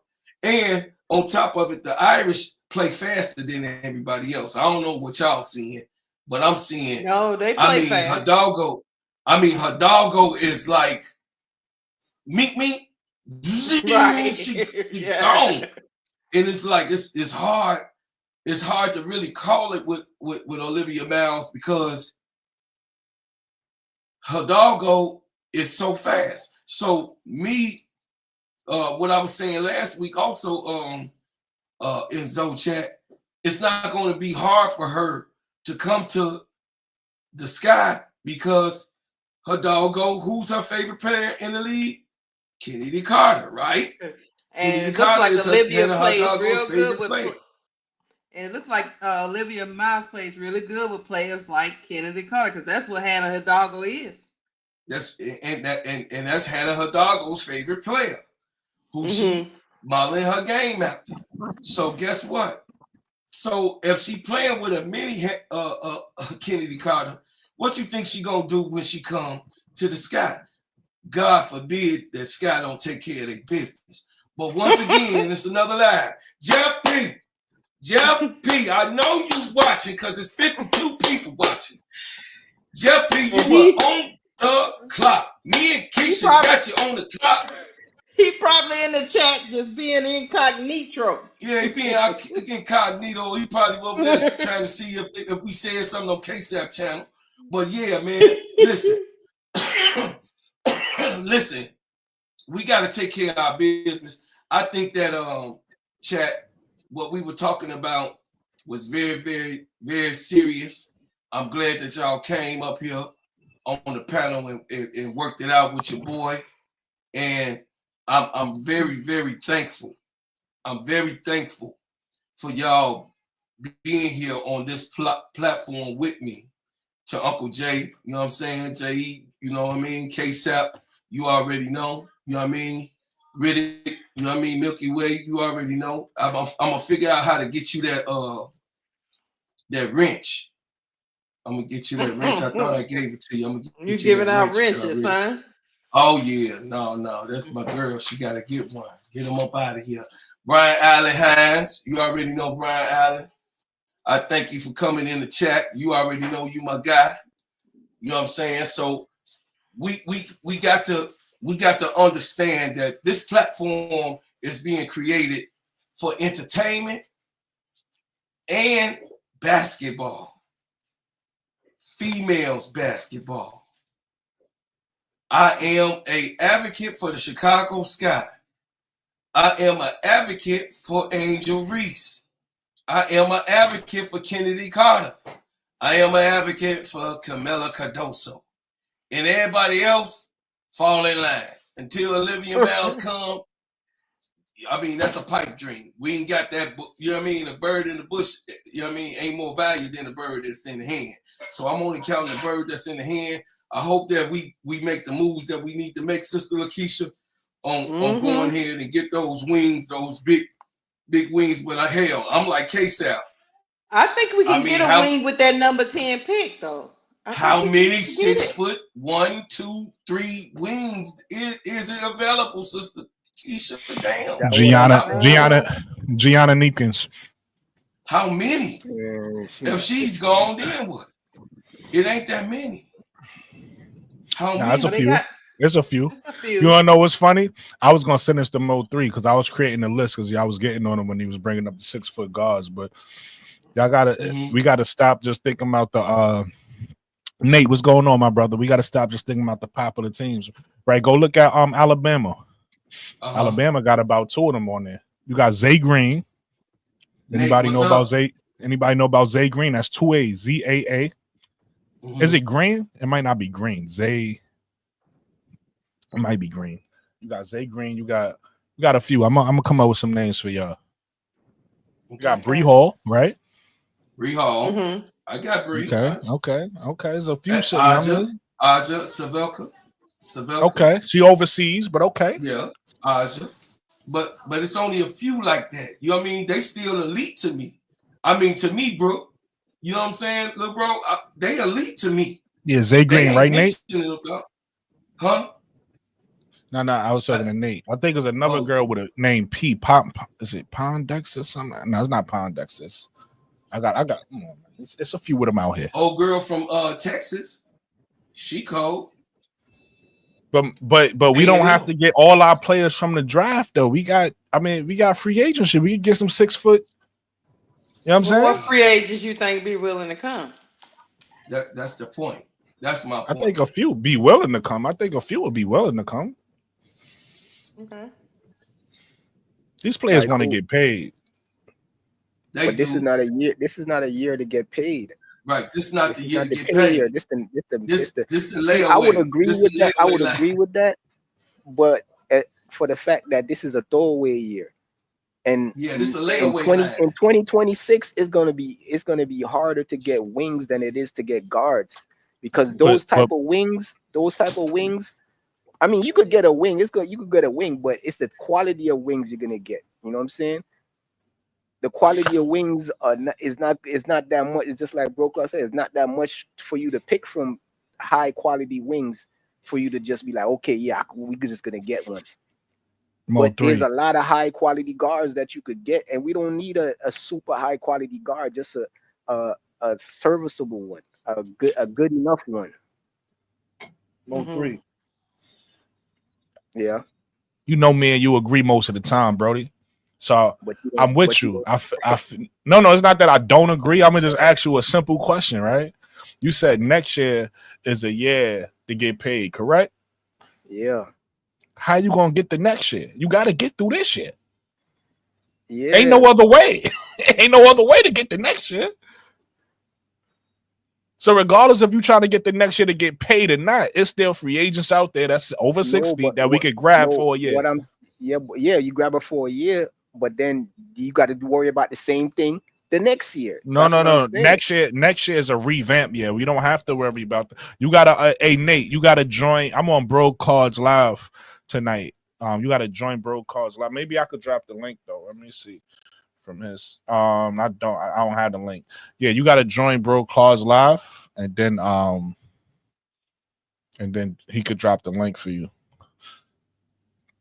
I put it what I was saying, Motor, I forgot.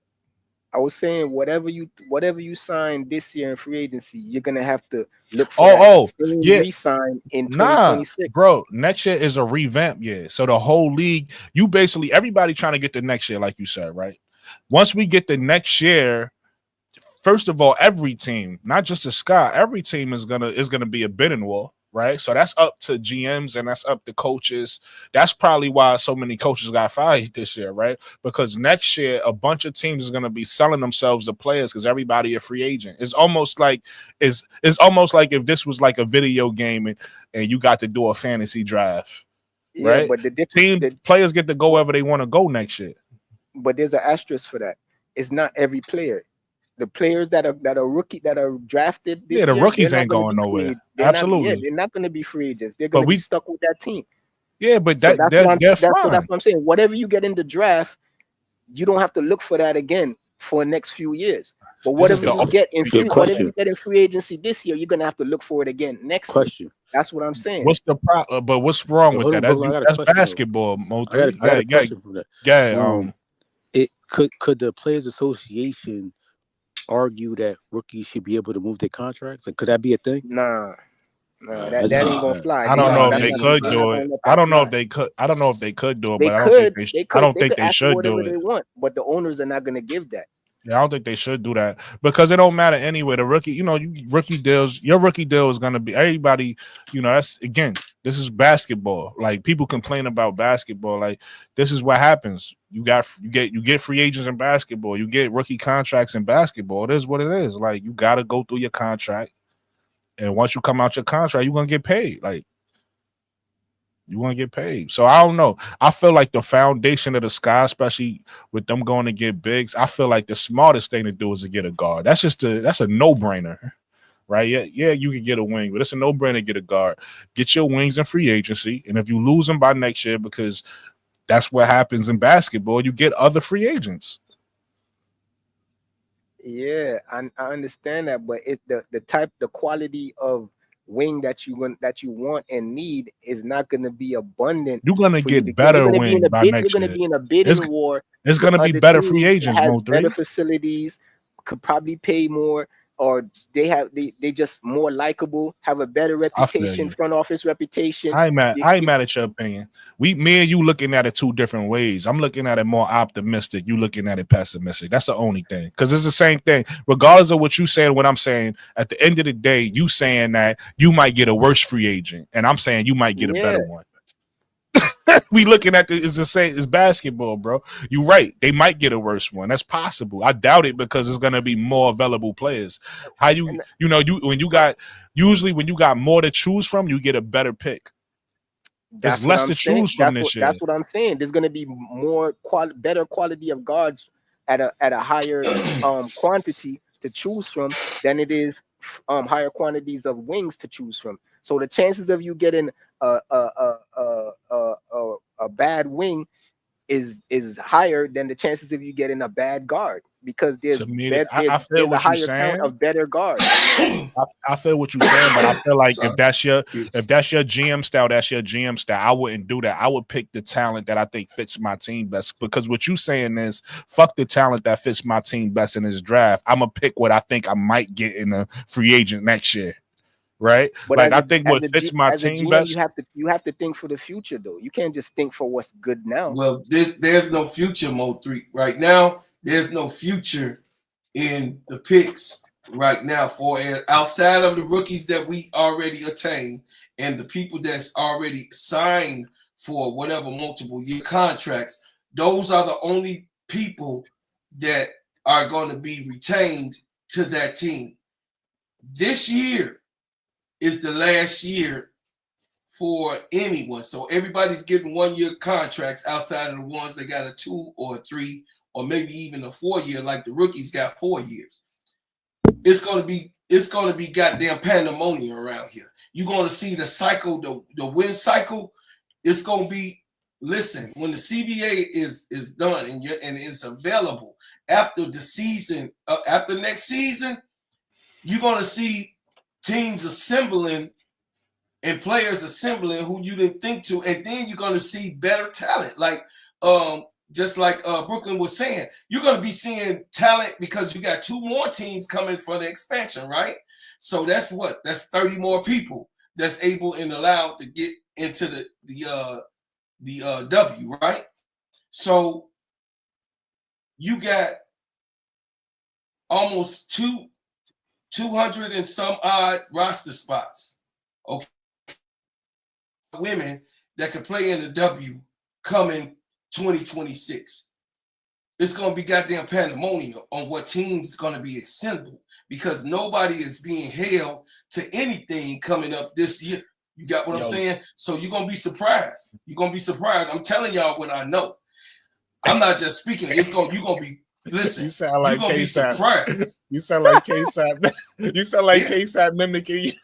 Last night, right? Right. I'm telling you what I know. I'm telling you what I know. You know what I'm hey, saying? Real quick, Brokaw, you chaos. Hey, Brokaw, you keep going because I ain't trying to interrupt. This might be one of the biggest years we see tampering. Like this might be one of the most craziest tampering years. Because everybody gonna be trying to figure next year out. Like, yo, we should be playing you and me together.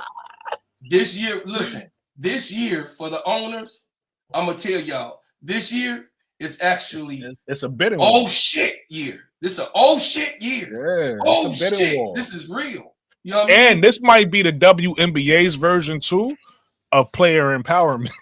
Oh, absolutely. This might be player empowerment right here. Yeah, who is this? Who this speaking? Oh, what's up, Big Nate? What's your take, man? What's going on, bro, Clark? So yeah, moderators. What's up with you, boy? I had to kick somebody that was talking crazy in the chat. He was talking crazy about Andrew. I had to remove him on Brooklyn side. Do what you do. Do what you do. He was saying we all Angel fans and just talk crazy. But my take is I know the Sky will get free agents because, like Brooklyn was saying, they got to get paid. Like you want to come to a team and show out. Like I'm gonna take this 100,000 here because I'm gonna show them like, hey, if I'm staying here or going to another team, I'm gonna show them like, hey, I'm gonna show you what I do. And especially if it's a new coach, like I know they're trying to win and I'm gonna play. I'm gonna go to Chicago because I know I'm gonna play and I know they're trying to win too. I'm gonna show out for next year because I know this year is 100,000. Next year after CBA could be 350,000. You know, depending on who the player is or so what have you. So they're gonna come. And I also believe, like looking at when Brooklyn was showing us, I think it was the other day, like who they got in the mock draft for 2026. And just looking at 2026, just looking at that draft, I'm like, yeah, that draft don't look too strong. And the Sky still have 2 first-round picks in that draft as well, which makes me believe even more that they're going to try and trade. So the growing rumors, I wanted to, look at them first before the source. So the rumors I've seen now is that Tyler Marsh is asking Jeff P to try and trade for Jackie Young.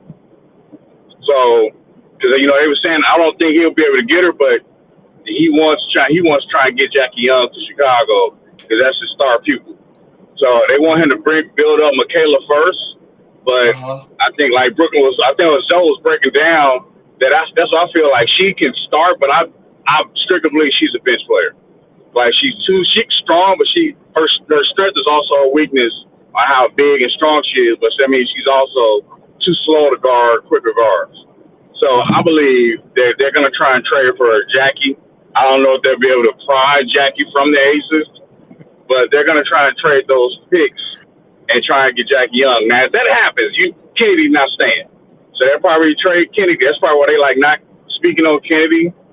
I really don't think they don't want her, but like Zoe said, she's like breaking case of emergency. We can't get Jackie Young. I think it's their big ploy. I think they want Jackie.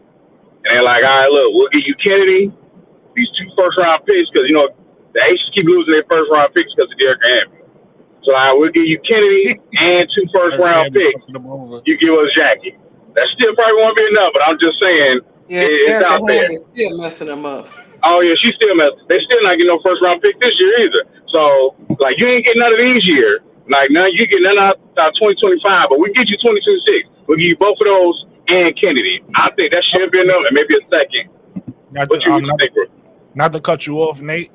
What you just made a good point about the Aces losing picks and maybe they might want some. We was talking yesterday about who might take a chance on AZ Fudd. The Aces are another team that could risk taking the AZ Fudd just to see if she pan out. Because if best case scenario, she turns into like a star, or at least like Zoe said, floor level, she might be a 6 woman. Or selling level, she might be one of your second or third best players.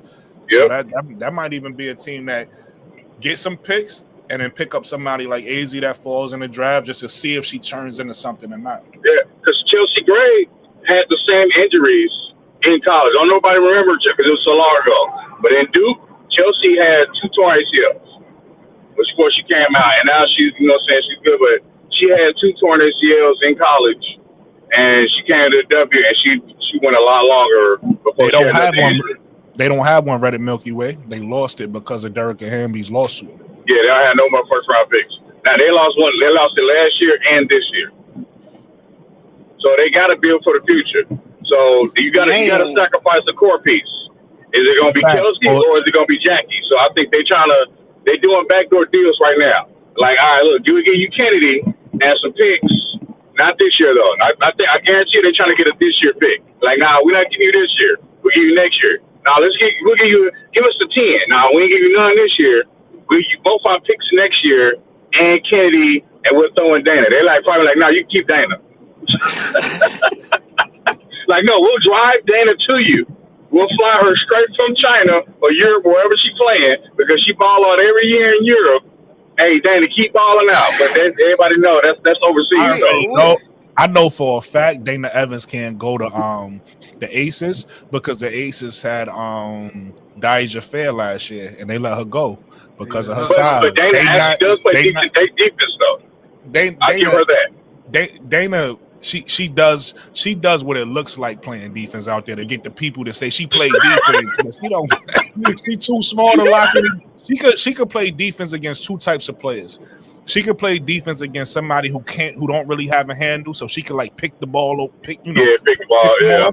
So she could play defense against somebody like that, and then somebody her size. Because anybody who can handle the ball that's like 5'8", 5'9", 5'10", that's no. Come on, Dana's not doing nothing against you. So look, but hold on, y'all think that they were actually send Kennedy Carter to the Aces to play with Asia? For Jackie? Absolutely. For Jackie Young? They better Absolutely. Because I'm convinced now. But what Because I'm saying is, you just helped the Aces. Nate. And they just helped us. We got Jackie. I'm convinced now that Kennedy is not coming back, so she's either gonna get she's gonna get an offer sheet and she gone, or she gonna get signed and traded. I'm on the Hummer. Yeah. It's gonna be a sign and trade, or she I'm gonna on the get an Hummer offer. bench. Y'all don't make me. What Hey, y'all don't make me crash out. I'm on the Hummer bench with this one right here. I'm sorry, bro, Clark. She gone, Hold on, bro. let me ask the question real quick. What convinced me that she's gone is when I watch Tyler Marsh interview, right? And they asked about Camilla, and like sometimes things be right there, and it's like, why they do that? They asked about so Camilla in China is doing this, that, and the third. So you had a question about China, and you ain't Kennedy never crossed your mind. Okay, you telling me a lot. So You telling me a lot by not they speaking brought about that up today. They brought that up. They brought that up. So they got pressed about that, and they talked about that today. It's like, yeah, well, so we were asked about why didn't we had Tyler Marsh on here, we didn't ask him, so we kept getting asked, well, why you asked about Kennedy? Why you asked about Kennedy? So they got pressed, and they're like, so we didn't ask guys because that was before the expansion draft. So they didn't want to ask before the expansion draft because Tyler Marsh was like, he didn't know, who was going to be, you know what I'm saying, that wasn't his thing. They didn't want to bring up who might get snatched up in the expansion draft. So that was pre-post expansion. And then they said, and he was like, even if they had to ask, they would totally be expecting like a coach speak, like, oh yeah, I saw her perform, and yeah, she's a hard worker. He's like, so that's what I would expect anyway if we had to ask them. But that was pre-expansion. That's what the response was today or yesterday. That's why I looked at it. I was like, oh man, I want to make sure I bring this up. Yeah, so they was like, it was pre-expansion draft. Nate. Thanks for the But news, Nate. Kennedy Sound to like the bullshit Aces. to me. Oh yeah, for sure. Sending Kennedy to the Aces is like sending them to the finals. I mean, yeah, that's also 1 year though. That's 1 year. If we get Jackie Young, that's an even trade to me. That's oh yeah, absolutely. I mean, you're gonna have to give up some picks. How? I'm totally fine with that. How? I don't agree Because with that. if we get Jackie Young back, right, you got to give up something. We know you, bro. Call you. How Kennedy and I think you delayed. I'm gonna wait. Yeah. Wait a minute. With this trade, you say we get Jackie Young and what else? No, Jackie Young. I mean, whatever they do for the deal. But the reason why get Jackie Young, that's it. I'm asking how. So wait, maybe I'm bugging. Jackie Young is not that good. I thought she was good. Right, I'm not tripping. Like she's good, but to give up our picks and Kennedy Carter is. Oh, I didn't say picks. I didn't say that. Okay. Well, I said pick because Minnesota owns the swap rights. I said for 2026, Minnesota owns the swap rights for Chicago Sky pick. For our pick. And we also have the right. So I said at least the first and Kennedy for Jackie Young. Yeah, Brooke, I heard picks and I was like, okay. I was just thinking player for player. I was like, I forgot I said pick. I do understand why you said that though. I didn't see because I'm not putting a deal together in my head about who's worth what and what you should get. I wasn't doing all that. I was just thinking about player for player. If we get it back at Jackie Young, it's a solid pick because Jackie Young is 6 feet, right? Yeah, she's 6 feet. Yeah, she's 6 feet. So she could fill that wing player that we need, and she's a two-way player, right? She plays defense. Yeah. Oh, definitely. Yeah. And she scores, right? So she kind of fills that need that Mo3 and Zoe wants them to, feel like it's more important than a point guard, right? So that fills that need. And then if you get Olivia Miles, that's what I wanted to say earlier before I got cut off. Oh, my bad. Mo3. No, it wasn't you. It was earlier before you got on. But Mo3 was saying that we was talking about the next year's free agency, and he was saying that you got to think for the future, bro. Building out of the draft is thinking for the future. So if you get your point guard of the future out the draft, that's building for the future, bro. But again, I'm not mad at your take. Your take, we got different. Right, we both want to build. I can't get mad at your take, but hey, big brother Nate, I know you got off, but brother Nate, by no means, there maybe 4 other players on the level of Kennedy Carter in the league. She is going to be the 2-time unanimous leading scorer in China 2 years in a row. Unanimous. Not just fighting for scoring champ. She's going to be 2-time unanimous scoring champ in China. You saw what the girl did coming off the, first of all, she missed a couple games in the beginning. Then she came off the bench towards the middle. And in the middle, took the leading scorer and then missed a couple more games and still was the leading scorer on the sky. So I'm saying the volume of that player, Jackie Young, not that. She's not as fast as Kennedy Carter. Her handles ain't like Kennedy Carter. She shoot better than Kennedy Carter. Yes, she does. She is a better shooter than Kennedy Better Carter. 3-point shooter, man. Let me ask you this then, bro, Clark. Who would you trade for Kennedy Carter then? For Kennedy Carter, Like, who would you want back for Kennedy? I wouldn't. First of all, me doing the Jeff P, I wouldn't trade Kennedy Carter at all. She wouldn't even be on my table. That's my future because she only 25. Bro, Clark. But if I had to do it, no, hold on. Listen, none of us want to trade her. We talk about. I'm saying if we had to do it, okay. That's what I'm saying. That's what we talking about. We all fans of Kennedy. Who am I looking for?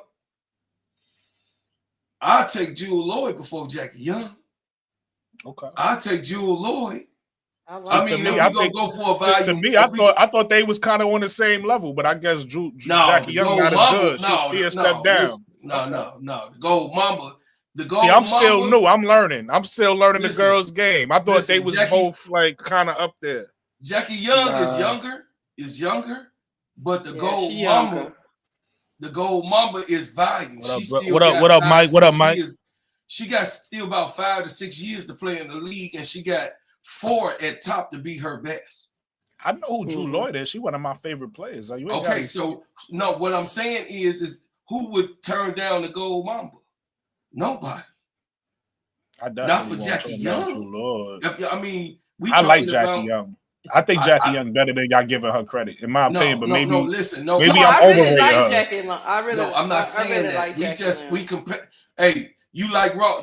I know who I'm talking to. I'm talking to my little brother. You want Raw? Yeah. You want it Raw, right? I'm giving it to you Raw. There's no way that Jackie. No, pause. I'm giving it to Listen, you my brothers are gonna see this and they're gonna clown me about. It's all right.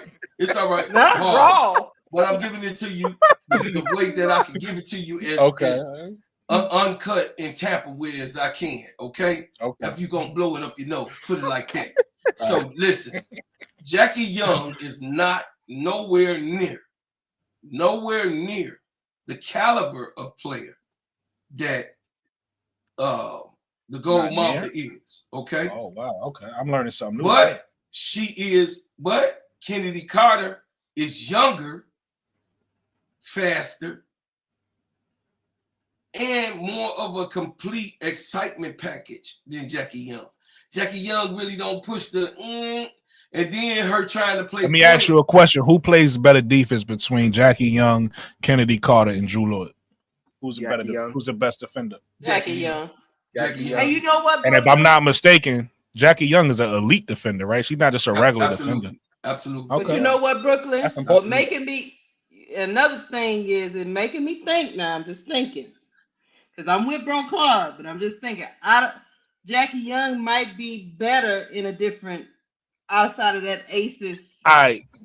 Y'all tell me if I'm bugging. I'm probably bugging. Listening to y'all, I have to be bugging. Because health-wise, take health out of it. When I think about a Jackie Young player, to me, she's similar. Y'all gonna kill me on this. You know, I always got to get a perspective y'all hate. Y'all gonna be like Brooklyn. I give a 1 out of 10. Two-way player. She give me like maybe like a Kawhi. So y'all saying she not that? No, I get that 5 from Jackie. Yeah. I get the WNBA's version. She's kind of like a Kawhi player. Okay, so that's so I am right. I did make that comparison, kind of. She's giving me that vibe. You right on with that. Okay, so I don't understand what the hell y'all talking about now, because I do get what y'all saying who Drew Lloyd is, and if I could have her, I'll take her too. But to act like Jackie Young ain't worth okay, so no, listen. Because I know how important. Let me just say this. Let me say this, and I'm gonna shut up. Let me say this and shut up. I know how important it is to have somebody who could give you, like a Ron Artest in his prime. Some of y'all only remember old Ron Artest, right? Ron Artest used to be top 5 in scoring and one of the top defenders in the league. I know how important it is to have somebody who could do both. And I think a lot of people is looking at what you do on the offensive end and not equating how important it is to be that elite. I'm not talking about a regular defender, because I just had to check myself because I'm new to this thing. If I was wrong, I was wrong. I thought Jackie Young was an elite defender. So if you got somebody who's one of the best elite defenders in the NBA and also one of the best scorers in the, I'm saying NBA, WNBA, that's pretty valuable in my book. Then you might have I'm gonna shut up with that. You might have caught me twerking for Kennedy, okay? You might have caught me twerking. I'm just talking basketball. See, one thing about me, Lakeisha, one thing about me, and this what sets me apart from most people. I love Kennedy. I'm a Sky fan, but I'm not one of those people that just because I'm a fan of somebody, I'm like, nobody. We talking basketball. Let's take the biasness out. Let's take the fandom out, and let's just talk about basketball and fits and what fit and. Right, I could take my biasness out. I'm not. That's why. Listen, earlier I wanted the rebuttal when he was like, "We all twerk for." I don't twerk for Angel. I root for Angel. Y'all could twerk for her. I do not twerk for Angel. I root for Angel. Let's be clear. Hey, look. But check this out, bro. I got you me off when he started talking about the picks, and I was like, check it out, Sister Lakeisha. No, watch this. Go check ahead. this out. Okay, so you say Jackie Young, Kawhi Leonard, right? Okay. So who do Kennedy remind you of? AI. What? AI. Huh? She give me AI vibe. Oh, okay. So AI, huh? So you would take Kawhi or AI? Well, Kawhi got shit. Wait, no. He wasn't ready for that. I'm talking about. See, look, he wasn't ready for that. Of course. I ain't talking about. Let me answer your question. I'm gonna answer your question. The player. I'm gonna answer your question. I'm gonna answer your question. I'm gonna answer your question, right? Go ahead. So if I'm Denver, right? If I'm Denver and I got AI, right, and I'm a fan, I want to keep him because I'm like, yo, that's AI, right? But for whatever, just listen. But no, the 76ers kept AI up until a certain point, right? We can go with the Sixers too because they got rid of him too. But I'm talking about when AI was on Denver with Melo. People wanted him to stay. Even Melo said it. I don't know why they got rid of him. The players loved him for whatever reason. Management wanted to get rid of him, right? So my point in bringing that up is if you can't keep AI, you got to be smart, right? And say, well, we want to keep him as fans, but the management want to get rid of him. So what are we gonna do? You got to bring in Chauncey Billups. That's what you have to do. Even though if you love AI and he's better, you gotta be smart and bring in a player that's gonna take you to the Western Conference Finals. You get what I'm saying? I got it. Even though you wanted to keep AI. So I want to keep Kennedy because I love Kennedy. But if Jeff P don't, now I gotta start thinking, well, what'll help the Sky? Maybe Jackie Young helps the Sky because we weak. Where she'll help us at. Jeff P, you on the goddamn clock. Putting this, trying to put this in my head. Jeff P, you on the goddamn clock. Thank you. Thank you, Uncle J.E. Thank you, because they was killing me. They was like, Jackie Young. Yeah, she plays defense, and she can score, and she can handle the ball. What's wrong with her? I love Kennedy. I don't want her to go. Jeff P want her to go. Twerking out of it. You are right, my brother. But it don't have to be just her. I love what y'all said about Drew Lloyd. I love Drew Lloyd too. Yeah, I like that one too. It don't have to be. I was just saying Jackie Young. Y'all confused me. Y'all made her sound trash. Y'all was like, nowhere. She's not even in the stratosphere. She's not even in the same galaxy. I was like, Jackie Young, like, why y'all doing her like this? No, now don't get that honey out, Brooklyn. Now you getting the honey out. No, listen. What I'm saying is. She's not. So when they tried to have Jackie run the point this year, she wasn't that successful. I wouldn't put her Kelsey Plum had to take care of it. Right. I would put her at the 3. Yeah, she had to take care of it. But can I move Kennedy to the 1 and it'd be taken care of? Yes, I can. Absolutely. I can move Kennedy. She's more versatile on the back. Kennedy is more of a 1-2. Yeah, Kennedy is more of a 1-2. Absolutely. So absolutely, we're on the same page. What I'm saying is that me. I hope I'm wrong, bro, Claude. I hope they keep Kennedy. Yeah. What I'm saying is I'm old school. I don't this spot up shootings shit. That's I don't know what I don't even know what the hell this shit is. You either made your, you know what I mean? Jonathan, change your pose. Why you looking at us like that? I mean, I don't know what this spot up shooter ass shit is because they done got this shit out of here. Is that him? He playing that game, brother Jonathan playing that game. Now he probably frozen. Jonathan frozen. He's brother Jonathan playing that game. Yeah, he probably froze. Yeah, he froze. Yeah, brother Jonathan playing that game. But check it out. So my whole thing is this. Hey, Uncle Jay, answer me this. Brooklyn stupid. All this, listen, y'all hit me out, check it out. All this spot up and shooting and shit, it really got me. That's why I'm not watching the NBA that much, like, because I'm really frustrated on the way that this shit going right now. I mean, what happened to making the plays happen? What happened to getting the ball and making, you know what I mean, making people stick you and being elite and going to the basket and ready Milky Way. I mean, god damn, like everybody shooting threes. I don't know what the hell is this all about. I really don't get it right now. So I'm like baffled. And if they trying to bring that shit to the W, it's like I'll be pretty much done with basketball because this software shit. You know that's where it's going. Man, with this these new coaches coaches right here. Listen, with these new coaches, you know that's where it's going. Man, this software shit right here, though, that I'm looking at the NBA, this ain't even the NBA right now, y'all. I'm just saying this is flag football, basketball.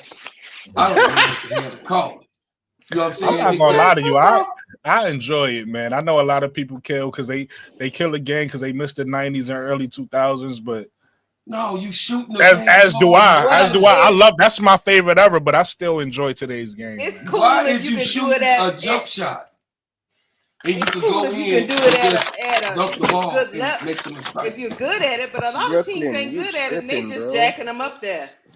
Brooklyn, you tripping. You like people just coming down the court, jacking up 30, 40, 53 a I game. enjoy it. I enjoy the skill of the game. I ain't gonna hold you. And guess what? But Listen, the analytics on it, they were making them, but they're not. The players I enjoy. I'm not saying everybody. The players I enjoy make the shots. The ones I like. Listen, the analytics on that, they making less than what they did in the night. And you can make it. That's one thing, but a lot of teams don't have that skill, and they just jacking up shots. Listen, on Gil's Arenas, y'all. On Gil's Arenas, at a high level is Steph Curry. Trey Young doing it. He won't make. He makes some way. He don't make. I don't watch Trey Young. I watch. Luka is even worse. I watch Ant-Man. Luka's cool. I like Luka. Now Luka's Ant-Man don't. A lot of people hate on Luka. Ant-Man be going to the hole and be dunking on people and stuff like that. He does both. Ant-Man. In fact, if you know anything about Ant-Man, if you know anything about Ant-Man, I think it was last year. It might have been a year before, but I think it was last year. He said himself, because when he first came into the league, he was driving. He said his coach. It might not have been a head coach. One of the coaches told him that he's a good shooter. Worked on him on his phone with shooting, and he takes a bunch of threes per game now. Like he still attacks the rim, but taking threes is a big part of his game. Is a big part of his game now. I'm saying the majority of his shots are like pull up middies and taking it to the rim and shit like that. The majority of his shots is not threes, bro. And it's definitely not. And it's definitely not half-court logo threes. I said I still like the men's game. So that's Ant-Man. He still plays in the men's game, right? Yeah, but that's I one like person. Ant-Man. I was about to name more. You cut me off. I'm just saying. I turned off a game the other day There's like because they 10 was players just. that come down and jack up threes. Yeah, it was horrible, man. Who's the 10 players? I hit the click. I can't remember what game. I'm gonna tell you if I like them or not. Hold on, let me tell you the. Let me go to the last game. I don't really watch Young Luka be like doing that. it. I don't watch Trae Young like that. Trae Young be doing it. Freaking James Harden be doing that. I don't like James Harden like that. Even Jason Tatum be doing it. Like I fuck with Jason Tatum. But he be doing that a lot. That he be nice a lot of times. A lot of times. So what? He nice. Oh my goodness, he's nice when he's not doing that. He get busy. He won a championship, right? Lose games is because he's we're not saying he's not a champion. We're just saying he won a championship, so he got to be. Sometimes trash. I ain't saying I'm just saying some of the shot selection is bad. KD, that's one of my guys, Uncle J, KD. See, Uncle J know what I'm talking about. We watch. They naming players we don't watch. They said, hey, Uncle J. They said James Harden. Niggas ain't watched James Harden for like 5 years, bro. No, you told me the name players that are doing it. KD is not doing it. KD takes a lot of middies. He goes to the hole. Yeah, he shoot the three here and there, but he's not coming down looking for the three. We having two different conversations. All I said was I still enjoy the men's game. KD plays in the men's game, correct? He plays in the men's game, correct? All right. Hey, that's all I said. You talking about he's talking about people that just jack threes all day. I never said I like people who jack threes all day. I said I still enjoy the men's game overall. Yeah, I still enjoy it overall. The game as a whole, including the majority of it. I don't like everybody in the NBA, garbage stuff, bro. I don't like every team. I don't watch everybody. Percentage at three is 45%. Every team takes on average 30+ threes a game. Listen, check this out, y'all. That's a lot of threes to be putting up a game. Check this out, y'all. Bad shot selection. That's the all I can say. Listen, the NBA jacks up at least 33 pointers a game per game. That's insane. And they only make 36% of those. Gilbert Arenas, on his show, Cheryl Swoops, broke it down where you didn't even outscore a team from the 80s jacking up threes.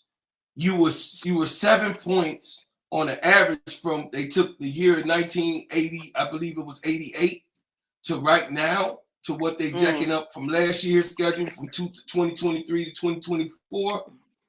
They were less than what the 2-pointers that was being scored in 88. That makes no sense at all. That don't bring any excitement to the game. I'm seeing a dude, he running down to the court to 3-point line and shoot.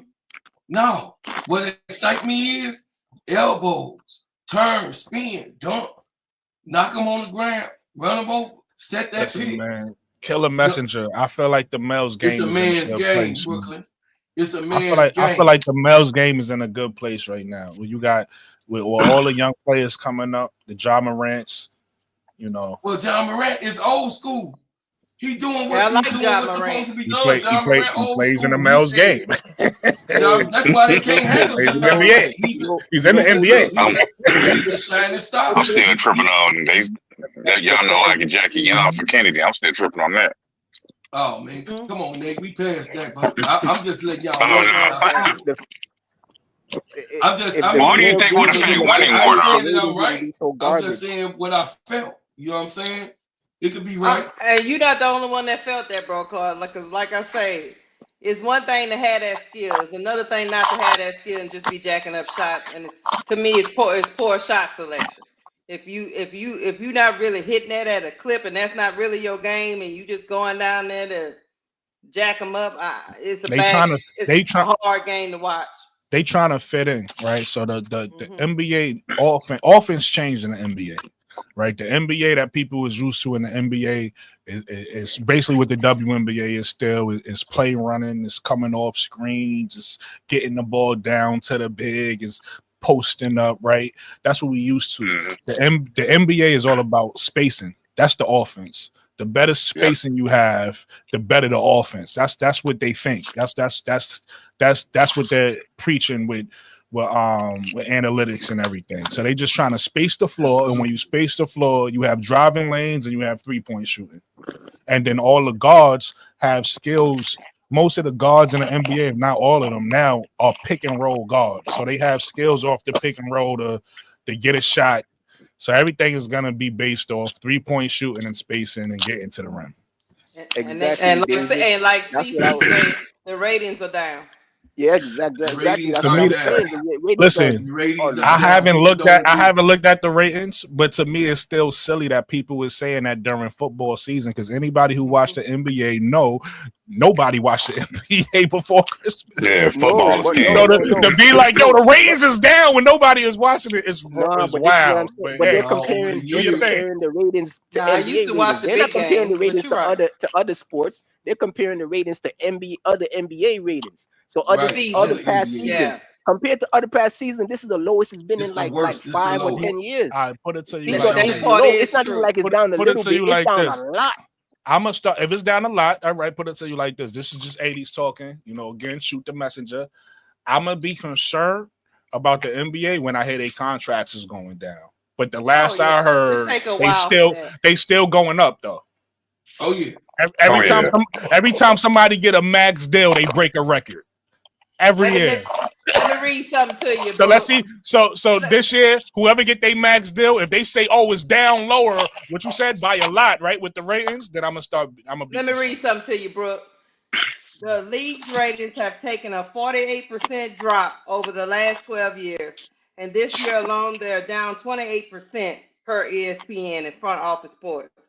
Many fans and analysts have pointed out to load management and as a source of blame, but while Carhart agreed in part, he suggested there was an added factor behind the reason it's to do with the American people and how they view basketball. So 48% has been slowly declining, and then this year it's been 28%. You know what I think it is? And I ain't even do no research, but I guarantee it's probably this. What? Most people don't watch TV like they used to. Everything is going to the streaming and apps now. That's why the WNBA kept asking TNT to get on the app, and that's why the TNT is mad. That's what they leave out the story when they talk about TNT. They trying to get on these Amazon Primes now and all of that because that's where people was watching TV at. So I guarantee you that's probably what's happening to the ratings. I ain't even do no research. I don't buy that. You know why? Because they're all on streaming now. You could stream. No, they're not. Yeah, they are. You can stream NBA games on HBO Max. What are you talking about? Amazon. It's all on streaming now. And Amazon. Let me ask Mo3, why is TNT mad that they losing an NBA deal? Because what you mean? It's not going to be on Max anymore either because it's owned by the same company. It's all Warner Brothers. Right, but where they going? It's not going to be on streaming. Where are they going? I don't know. I think Prime. If I'm not mistaken, I think it was Prime. Amazon Prime. I said Amazon already. They got this year left. They're on Prime. They got.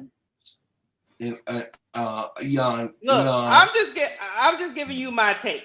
Now, listen, this is just my opinion. I ain't do no research. As a person that bought the NBA League Pass every year because my team is not in my area, so I bought it every year. This is the first year that I was like, yeah, I'm not paying for that. Listen, I love basketball my whole life. I tried to buy the league pack twice and I never watched it. So I deal with it on regular TV. Especially if I pay for it, I'll watch it.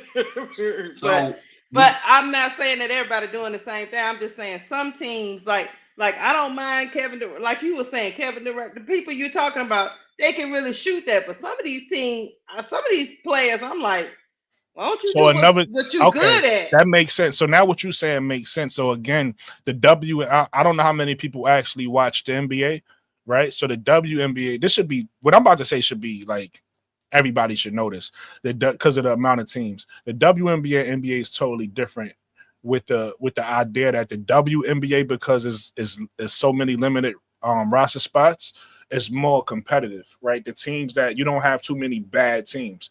The NBA players will tell you this. It's only about maybe 5 teams a year that's trying to win something.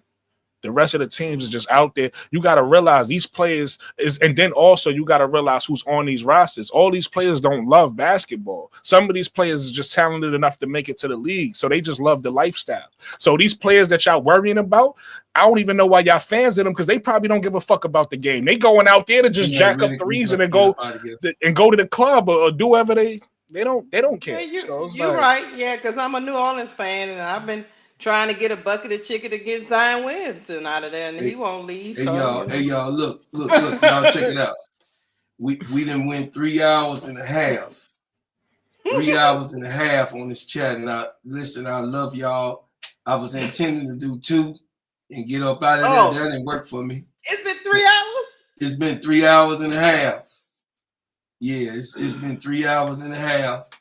And I want to get the final thoughts. So we're going to go ahead with Sister Lakeisha, went ladies first. I'm just going to say, I don't know. We talked about so much stuff. I don't even know what my the main topic of the day. This was the main topic of the day. I know you got lost. We didn't win because this is the way we do it, because we enjoy each other time. That was right. Look at the screen. Oh, the creepy podcaster. Yes. Like my final thought is, every time the Whitlock man and these people is pushing these narratives, we need to come on here and give people real talk. Or this stuff right here, they don't have nobody pushing back on them, and they need somebody to push back on that foolishness they put out on the airways every day. That's my final thoughts. Okay, Mo 3. Yeah, pretty much what Lakeisha just said about those jokers. And one more thing with what Nate was saying about the excuse they gave for the not lack of Kennedy Carter questions. I'm gonna call BS on that, because last time I checked, I mean, I could be wrong, but I'm pretty sure that Kennedy Carter is a restricted free agent, and as a restricted free agent, she doesn't need to be. Chicago didn't need to protect her. They couldn't draft her.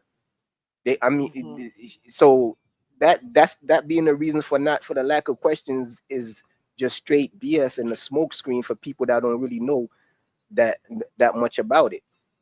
So I do believe, yeah, Kennedy's out of there. Okay.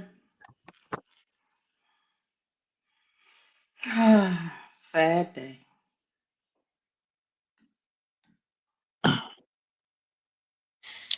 I guess I'll go next. I don't know. Bro Clark must have walked away. My final thoughts, man, is everybody stay blessed, man. You know what I mean? Stay blessed. Have a good night.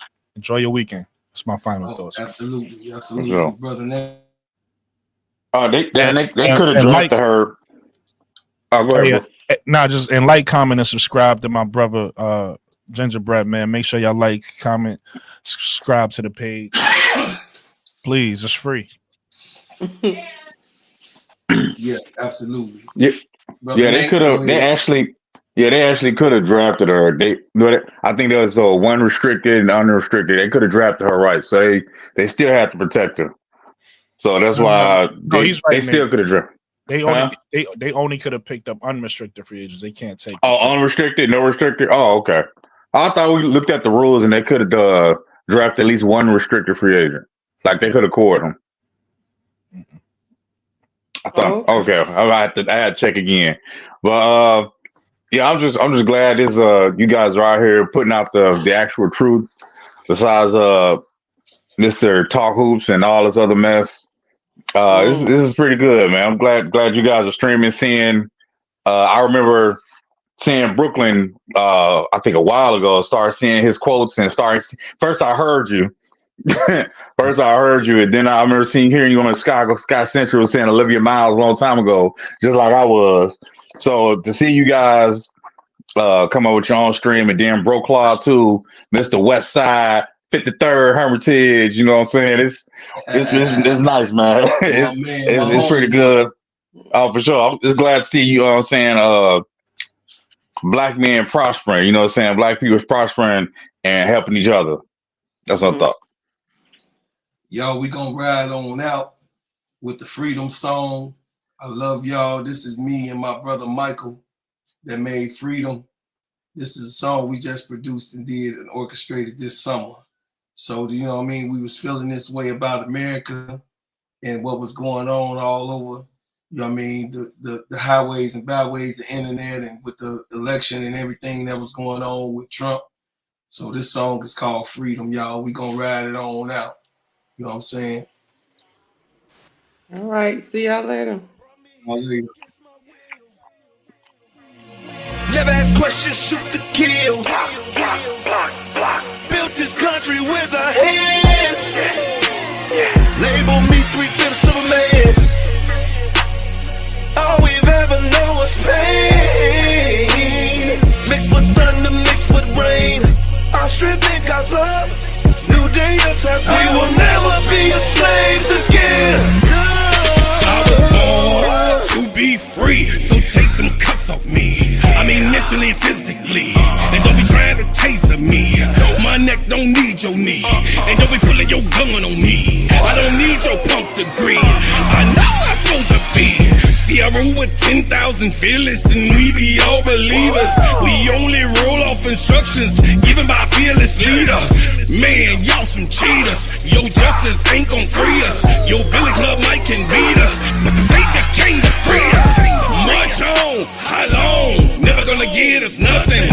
Preach on, how long? My people out here suffering. We better be doing some adjusting. Politics is out here hustling. Gotta keep changing this thing. All my people just didn't die for nothing.